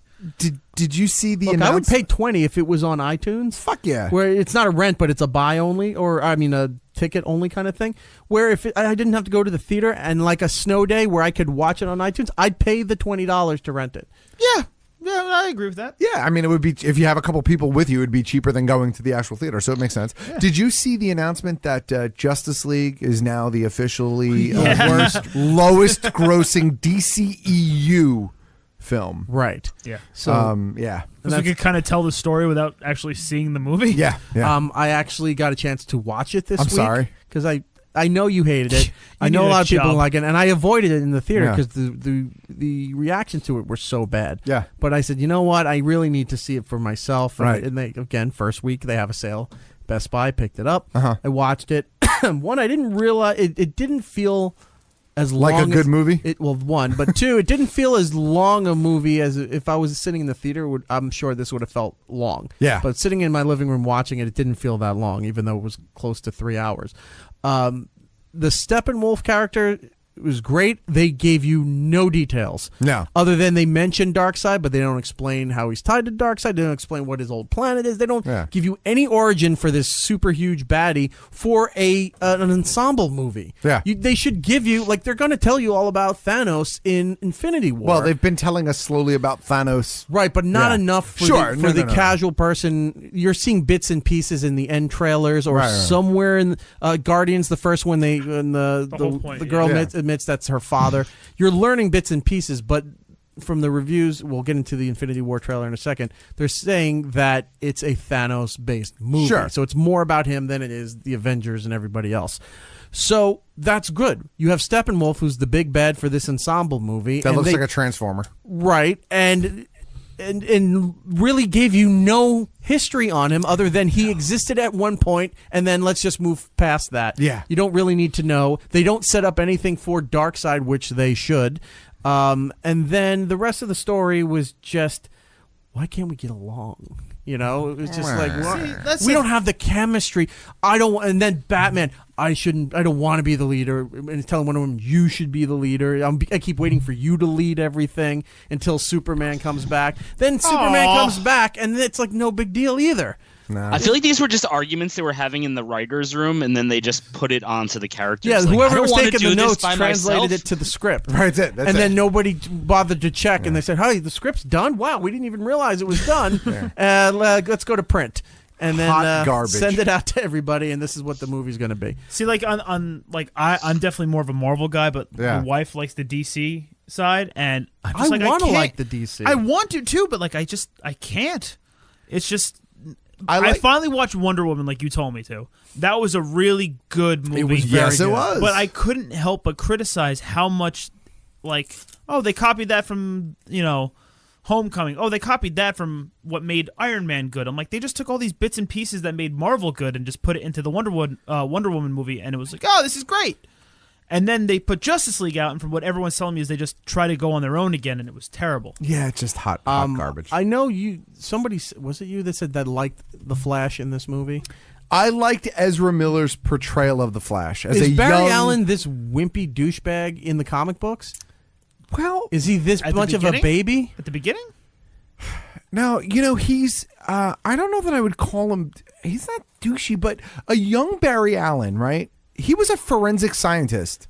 He's not Aquaman. He's not Batman. No, you know what I mean? Like he's is the guy skinny. that had powers thrown onto him. He's kind of skinny and scrawny, and he's the Hulk without the muscles. He's he is a little bit nerdy, but I actually thought Ezra Miller did a really good job at portraying a young Barry Allen. He was one of the few things about the movie that I was like, okay. All right, I get that. I'm okay with this. I don't know Barry Allen because the Flash is different characters throughout time in the comic book series. But I didn't know the Barry Allen storyline until I did a crunch before the CW show came on board. But even the CW Barry Allen, he's a little whiny, but he's not afraid to go do stuff. He's unsure sometimes, but he doesn't come off as whiny and mopey as the movie version. Yeah. And I didn't know if the movie version was actually true to the comic books because I don't know the comic books. He struck me more as, in Justice League, he struck me a little bit closer to like Peter Parker in Civil War. Where he has the powers, he's a little bit cocky, he's excited to see everybody else, he's not entirely sure of where he fits in. And half the stuff he didn't want to do until they were like, you need to do this. Where Peter wanted to do so much stuff and they're telling him, you can't do this. Look, calm down. They have a huge opportunity. They have a huge opportunity to save potential. Maybe not save. They have a huge opportunity to salvage that universe. Right. If they use Ezra Miller's Flash and do Flashpoint. Okay. And just reboot everything again. Because I also got the feeling that Ben Affleck just didn't want to be there. I don't think he does. Because some of the thing when he's just Bruce, he's not even hiding that he's Batman to these people. He's not feeling it out. No, at all. To see before he reveals who he is. He goes, Bruce Wayne, blah, blah, blah, blah. Well, I'm Batman. It's like he's openly telling these strangers where he doesn't know at this point in the story if he can confide in them or not. And he's not hiding his identity whatsoever. And for years and years and years in the comic books. And they're calling Superman, they're calling him Clark out in the public where you're not supposed to be calling him Clark. For years and years in the books, a lot of the members of the Justice League didn't know the true identities of there was a fairly significant amount of time where I think maybe Clark knew Bruce and Bruce knew Clark, but they were the only two. Who really knew the secret? Know Wonder Woman was Diana Prince. Yeah, it was, and a lot. What I'm not gonna. It's a piece of shit movie. All right. Well, anyway, I watched it. And yes, I'm glad I did watch it. It was not that good. No, I'm glad I saw it. But they have another Justice League coming. Well, yeah, just another Suicide Squad. Well, they're going to. They haven't officially announced anything yet. They're going to. I stayed for. They did another Marvel move. They had scenes in the middle and the end of the credits. Right. And at the end of the credits is Lex Luthor brings out the mother box. Well, he has the mother box, but he brings out Slade Wilson, right, who's Deathstroke, and then he said, these guys are getting together and forming, have their own league and everything. It's like we need to have our own league. Yeah. And then it ends, so you're like, oh, the Legion of Doom, is going to start now, and I'm like, all right, so that's going to be the second one. Well, they're gonna do it. We'll see. Well, they have to get through. They have to get through 5 movies before they get to that point. No, they don't. Yes, they do. Yes, they do. No, they do, but they won't. No, but they'll just jump right into it like they've done everything else. No, but what I mean is that Shazam is coming soon. It's already filming. It has a release date. He's looking buff. I think he looks pretty good. I'm actually pretty excited for that one. That's Zach Levi playing Shazam. You know, Chuck. TV's Chuck. Wonder Woman 2 is already coming out. The script is ready to go.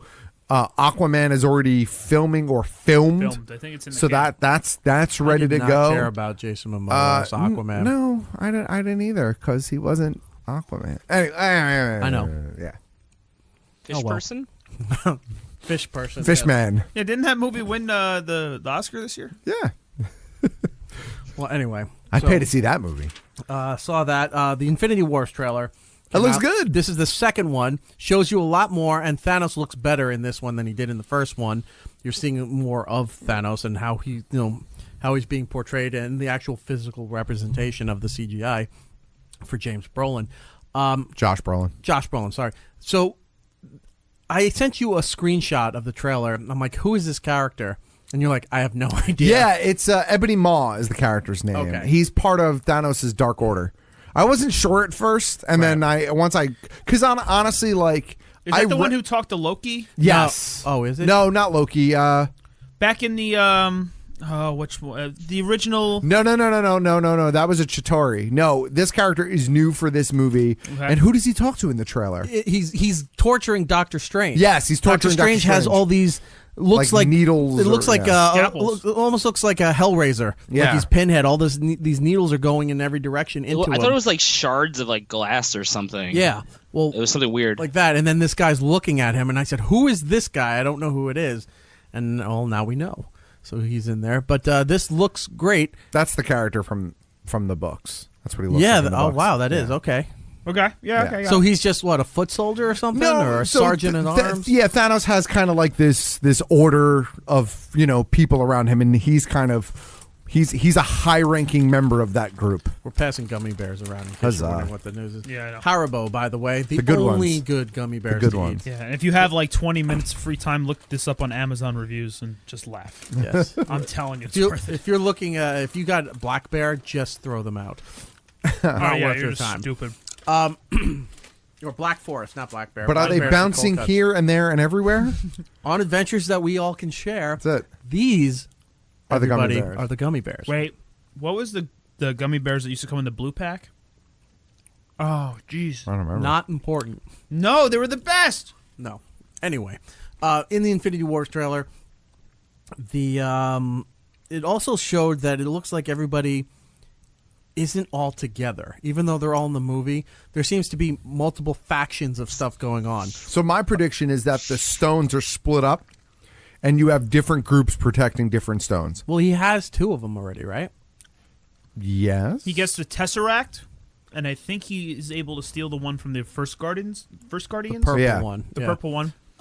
So that, and he's I think that's what it is. And then he's trying to come for Vision. right. Yeah, because isn't there one in his head? Yeah. It's the Mind Stone. That's why he gets to Earth, I think.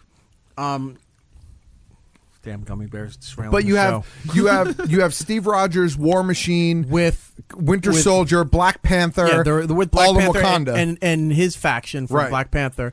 Then you have Thor and Guardians, right. with Hulk, and I forgot. You see, I guess Spider-Man is with Iron Man at certain points, but But he's everything's also all with spread Doctor apart. Strange at one point. Because there's that. Oh, we're using our superhero names. Yeah, that's the whole that's the like lighthearted Right. part of Yeah. the whole thing. Or Like, pretend names Yeah, or whatever, I'm yeah. Peter. Oh, Doctor Strange. Oh, we're using our pretend names. I'm Spider-Man. The best part is the meme after that. You see what people are doing? They've been splitting up the scene. And right after that, they put Doctor Strange like, no, my name's actually Doctor Strange, you asshole. I have this degree. Yeah, in this, yeah, that, yeah. Yeah, his name is Stephen Strange. Yeah. It's not that his character, but that's a funny line. 'cause It's a the kid funny doesn't line. know. It's very Spider-Man. It's very Yeah. Peter Parker. I actually like the interaction between Peter Quill and Tony Stark. Oh, your plan is okay, Yeah. but if you let me Yeah, design the plan, it won't suck. yeah, right. The narcissism meeting narcissism. Yeah, it's gonna be brilliant. Yeah. is great. So the trailer comes out, and at the same time, Fandango, which is where you should be buying your movie Right. tickets, releases at the same time with promoting the trailer that you can buy pre-sale tickets. And it outsold everything. I went on. I was up, and I Right. saw because I saw everybody constantly Got my attacking- tickets. Well, no, before that, I saw people constantly attacking the Marvel account because they did the day before, new trailer coming soon. When's the trailer coming out? Like, people can't fucking Yeah, wait. they can't wait, yeah. Like, this is such a life-changing event. It's like, it'll come out. It's a trailer. Yeah, it's coming. So the trailer drops, and then I see Fandango at the same time post their thing about you can buy the ticket. So I go on Fandango, and I go and reserve my ticket I never go on Thursday or Friday because Sure. it's just I don't know, the whole crowd experience just doesn't do it for me anymore. So I got a Saturday morning ticket, which I like to do. Right. But it was all IMAX, and it was all pre-seating. So you had to reserve your seats. Sure.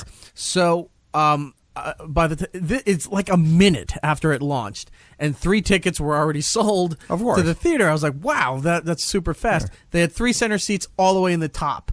So I was like, great. I got, my usual is the center seat, the front row right before the handicap section. Right. Because this way, if you got to go to the bathroom, you just slide under the bars and run right out. You don't interrupt anybody. You can hop back in on the platform. $20 for the ticket. Yeah. I'm all set and ready to go. Good I can't wait for that. Good for you. But then I got that. I got then a couple weeks after that is Solo. Right. And then what's the week before that? Ready Player One. Rampage. Oh, Rampage. They moved Rampage up, and then Ready Player One is somewhere in there. Yeah, somewhere in there. Which I got to go get the tickets. What? It's next week. Ready Player One. Is it?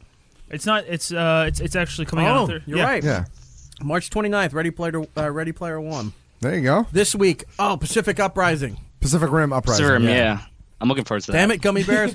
Pacific Rim Uprising, which is the second in the Pacific Rim series. I've watched that first movie a million times. I love the first movie. Because 1, I own it, and then 2... Big Charlie Hunnam fan? I would watch that, and I would watch the Simpsons marathon every night on FXX. Right. But if I came back during the day, they were nonstop running Pacific Rim. Sure. So I would watch it all the time. That movie looks so dumb. It's just giant robots versus giant monsters. Yes, that's exactly what I want to see. If Godzilla, I love Godzilla movies, and I would go see a Godzilla movie no matter what. But more people would go see if Godzilla was fighting a big giant Jaeger, beating the shit out of Godzilla. Everyone was like, this is an amazing movie. Doesn't matter what the story is, just destroy a city. That's it. And then see what the aftermath. Right. It was like Power Rangers, but like more realistic. Yeah, the Zords fighting somebody. Moving over to TV, Trevor and I were talking. We saw the Ricky Gervais special, which is on Netflix, called Humanity. It was great. Quite possibly one of the funniest comedy specials I've seen in a long time. I'll have to watch that. I'll have to check that out. It's his utter disgust for the people on this planet really just makes this whole thing one of the top comedy specials of all time. Nice. I don't want to give anything away because you haven't seen it, but definitely go and watch that. It's available on Netflix. Also on Netflix, I think I'm almost done with Jessica Jones season 2. I haven't even started. It's taking so long. I want to really watch it. I really am enjoying it. I just haven't had a chance to jump into it. There was an article, I don't know if you saw it, about... Giddle shared it, I think. Yeah, Giddle shared it. Yeah. Where they were like, look, you're just making prolonged movies. Yeah. You could, if you want to make a 3-hour movie for Daredevil, for Jessica Jones, for Luke Cage, make a 3-hour movie. People will watch it. But don't drag everything out for 8 to 13 episodes and then finally get to something. And it took forever to get there, which has been the trend of unfortunately, the Netflix Marvel series. They're taking a long time. I think they've all moved up until now. I haven't seen this, right? But I thought Daredevil season 1 moved really well. The flow was really well. I kind of agree with them for like the Punisher series. I feel like that was a movie I would have watched and enjoyed more. And I did enjoy it. It just took forever. It did. Yeah. I mean, I respectfully disagree, but I understand your opinion. Right. So season 2 is out. I'm almost done with that. Yeah. I'm really enjoying it. It is slow. It takes a while. But so far, I have been enjoying that. Nice. So look for that if you can. I want to talk about Last Week Tonight, one of our favorite programs. If you missed this past Sunday, towards the end of the show, John Oliver talks about the Vice President of the United States is putting out a children's book. Right. And it's based on their bunny, which is named Marlon Bundo. Yeah. And it's supposed to be about the bunny's adventure with the vice presidential family in the White House. Sure.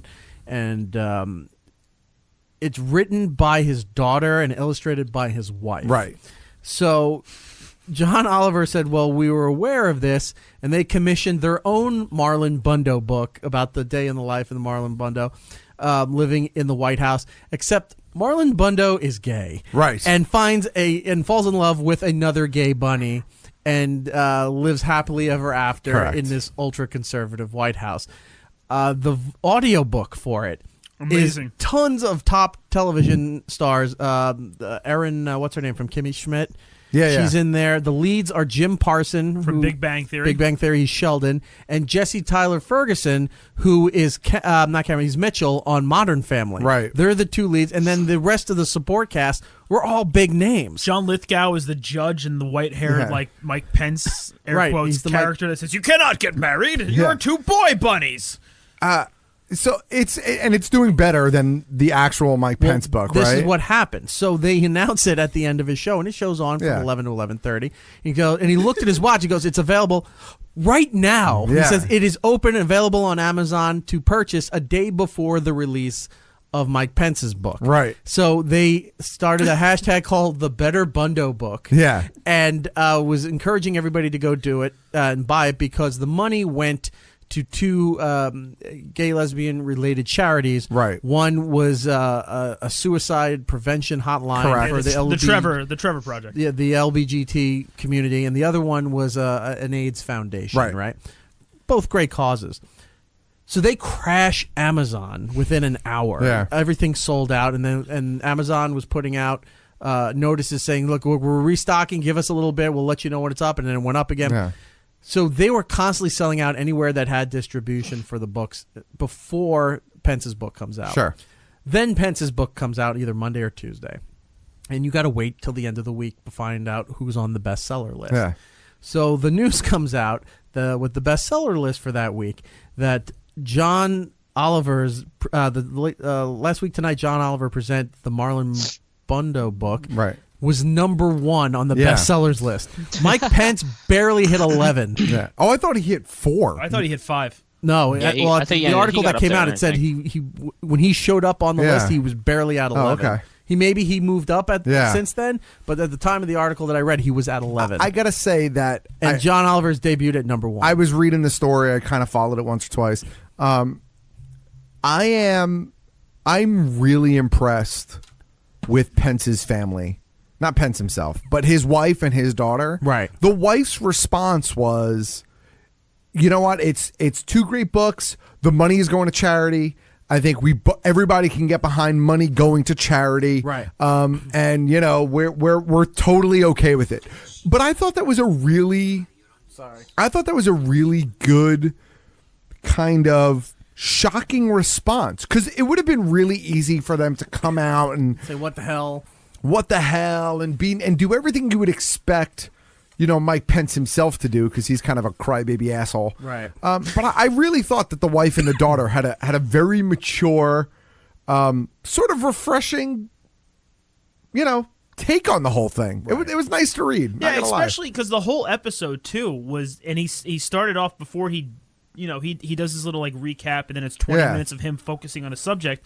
And at the beginning of the 20 minutes, he's like, "We're going to talk about Mike Pence, and I promise you, I'm going to say something nice at the end of it." Yeah. Even though it looks like we're going to have to shit on him for 20 minutes. Yeah. And the nice thing is I love the bunny. They have a bunny, and it's amazing. It's the best part of the Pence family. Unfortunately, they're ruining the bunny. Right. Yeah. So you check out the whole episode to see everything in context here. But the book is available if you want to purchase it.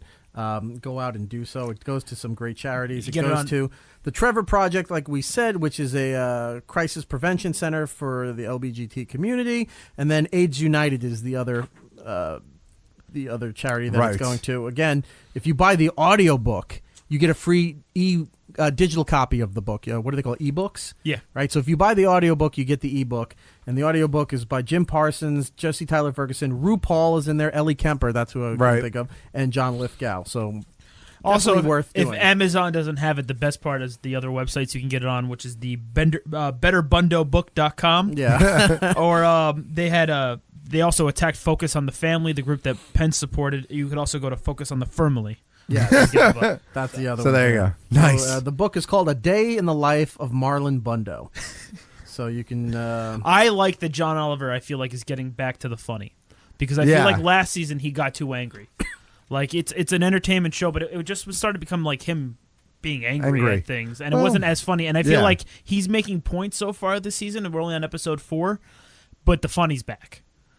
One other thing for nostalgia's sake, You remember the show Clarissa Explains It All? Yeah. So Melissa Joan Hart, who played Clarissa on the Nickelodeon show in the 90s, she grew up in the next town from Giddles and I. She grew up in Sayville, where we were in East Islip.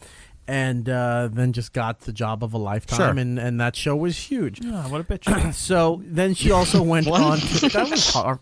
That was mean for no reason. That's my job. That was jealousy. It was totally legitimate. It was. Did you I want felt bad for Gills. I thought why did you like her, or did you want to be Ferguson? I wanted to be the dude who came through her window and she had no problem with it. Yeah. Okay. The boyfriend. I forgot his name. No, they were just friends. Okay. Well, that's what they told the parents, and then the cameras pan away. And wait, stuff Ferguson was going the on. little redheaded bastard downstairs, her brother. Yes. Okay. Yeah, the turd. So anyway, so everybody knows the show was very popular. So they're bringing it. Oh, she also went from there to Sabrina the Teenage Correct. Witch. Yeah, no, she crushed it in the 90s. Right.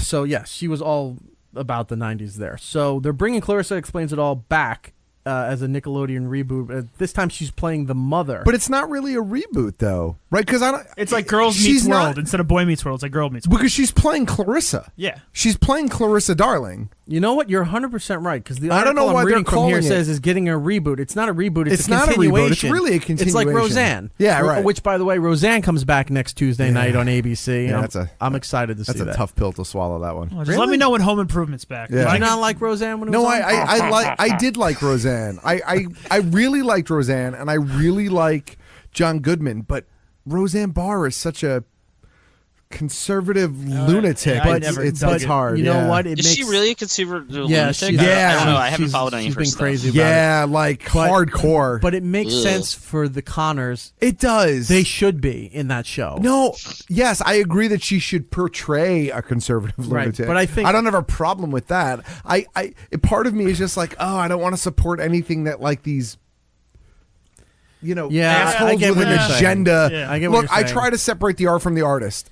I do, because I find myself in that pickle often. But I've seen people write reviews for the first episode because all the screeners went out. I'm sure it's very funny, and people said that it's like they never missed a beat. Yeah, I'll watch it. from the I mean, other I'll thing. check So it out. But I'm hoping it does very well. But anyway, so you're right. It's not a reboot of Clarissa Explains It All. It's a continuation of it because she's now the mom and has the daughter. Correct. So I don't know if she's playing the mom and then it focuses on the daughter, or if it's the mom of the daughter. Right, we talked about this on Geek Stuff a little bit. We said maybe she's going to be like a mommy blogger or like one of those things, and that's going to be how she explains it all. I mean, the weirdest thing about that show is the only thing that I remember from the original Clarissa is when they did the video game episodes where like Sam would make a video game out of her life, and like she had to go in the attic, and this those were the two biggest things. Otherwise, like I found that show kind of like mind numbing. Like, it's a half hour until all that's on. I liked it. Yeah, it wasn't bad. I watched Clarissa Explains It All, and Out of This World was the other show that I watched. Evie. Yeah. Would you like to swing on a star? That's right. And her father was... You know what? I always wanted the little crystal thing that her dad spoke through, and that the fact that you could put your two fingers together like this to stop time. Yeah. And then if somebody else was frozen, you touched them, and it brought them into their... It was almost like the Speed Force. It's like Menadil's powers on Lucifer. Yes, like that. And then all of a sudden you let go, she'd smack her hands together, and then time resumed. By the way, her uncle, or the friend who they said it was her uncle. It was the mom. The mom was from Saturday Night Fever. Right. He's the one that John Travolta called the C word. Okay. But her uncle was this guy, big dude. He was a comedian at the time named Joe Alaska.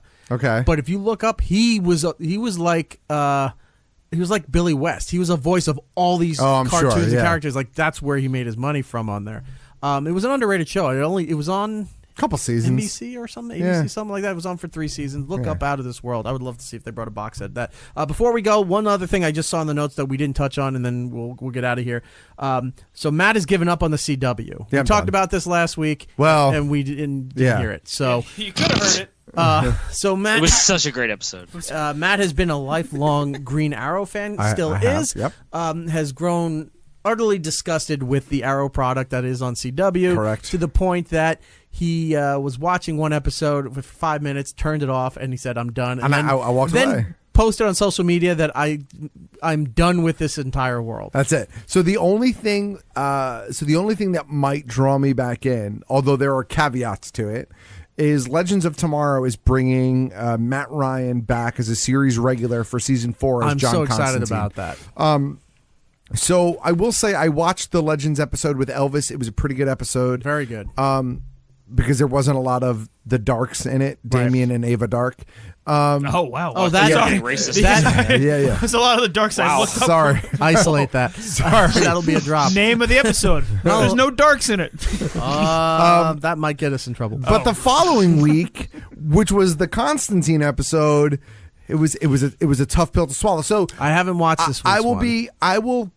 I will be excited to try to continue to watch Legends, but if Damien Dark is the big bad again next season, not even Matt Ryan can save it for me. Okay. So we'll see what happens. I'm hopeful because now that they're bringing him back full time with it, that eventually they'll spin him off again and try to see if they give him his own series. Because I love the Constantine He's series great. alone. He's great, and he works really well with Katie Lotz, who plays Sarah Lance on Legends. He's a good counterpoint to her. So I don't know. The reason why you gave up on Arrow, can you tell everybody why? The show had just been going downhill, but I had this weird sense of loyalty to the character of Green Arrow, and as I'm watching the show and the bastardization of it and the boring, terrible writing, I just realized, you know what?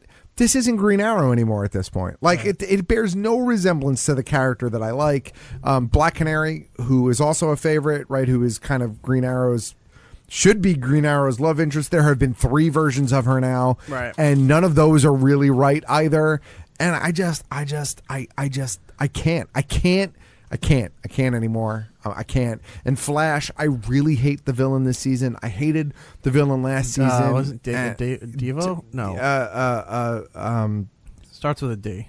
It does start with a D. DeVoe. We are not men. We are DeVoe. Yeah, I can't. DEVO. It's terrible. It's terrible. The writing is shit. Some of the acting is okay, and some of it is awful. When did they turn Ralph into Plastic Man? I actually like him. Well, he's elongated man, but elongated man. Yeah, it's actually.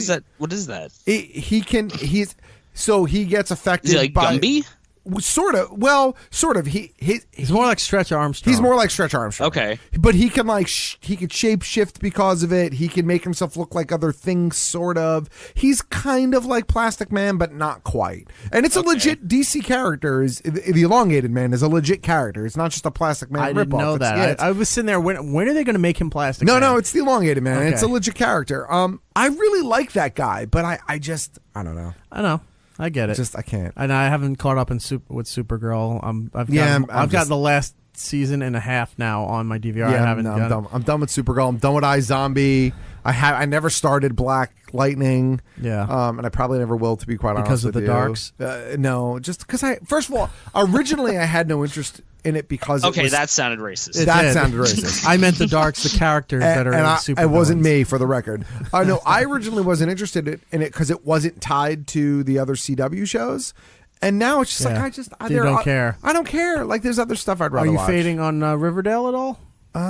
No, I'm still kind of. It's getting so dark. Yeah, I'm still kind of trudging through. It Riverdale started off with it's like, a different interpretation of the Archie universe. Yeah. And now it's almost.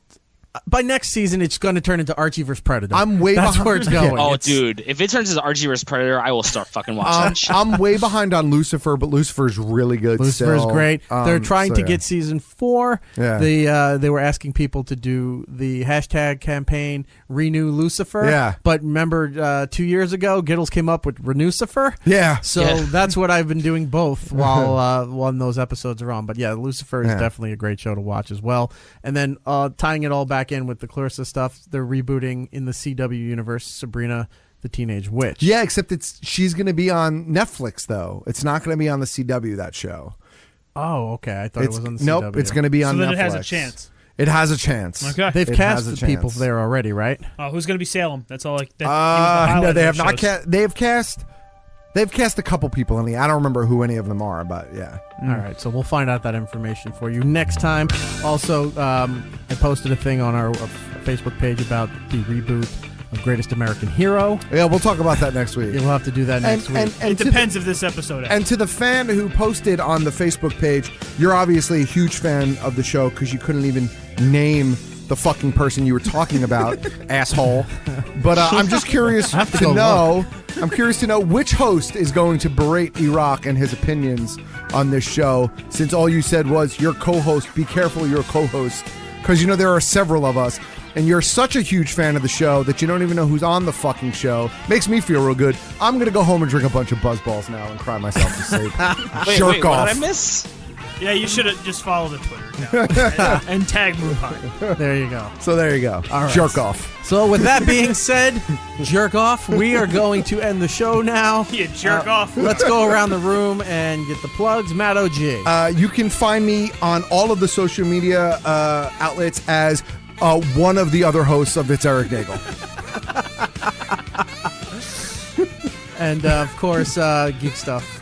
That's right. Every Thursday, new episodes of Geek Stuff go online. All right, there you go. There's a lot of anger that came out right at the end of this episode. Giddles, what do you have? Gittlebase on the Twitter, Instagram, and Xbox Live. And January 4th. Finally, sweet, sweet nighttime when all the moon pies are asleep and the ghosts in my apartment gently reminds me that I am still afraid of the dark. Actual tweet. Trevor, what do you have? At BTG Trevor on Twitter. Join me this weekend if you're going to be around at the Atlantic City Beer Festival. I will be there drinking and making bad decisions, so just tweet at me. We'll meet up and I'll buy you a beer. And play Fortnite with me. We didn't get a chance to talk video games, but there's a shit ton of things going on. Yeah, we didn't talk about Fortnite and that stuff. We'll do that all next week. For me, it's eRockRadio across the board on social media. For the show, it's Erik Nagel across the board. It's eriknagel.com for all the links to where you can subscribe and download and stream this fine quality programming, meaning the areas of iHeartRadio, Spotify, Stitcher, etc., etc., etc. I think that's it, right? We got everything? Yeah. All right, good. Everything except all the stuff we didn't talk about.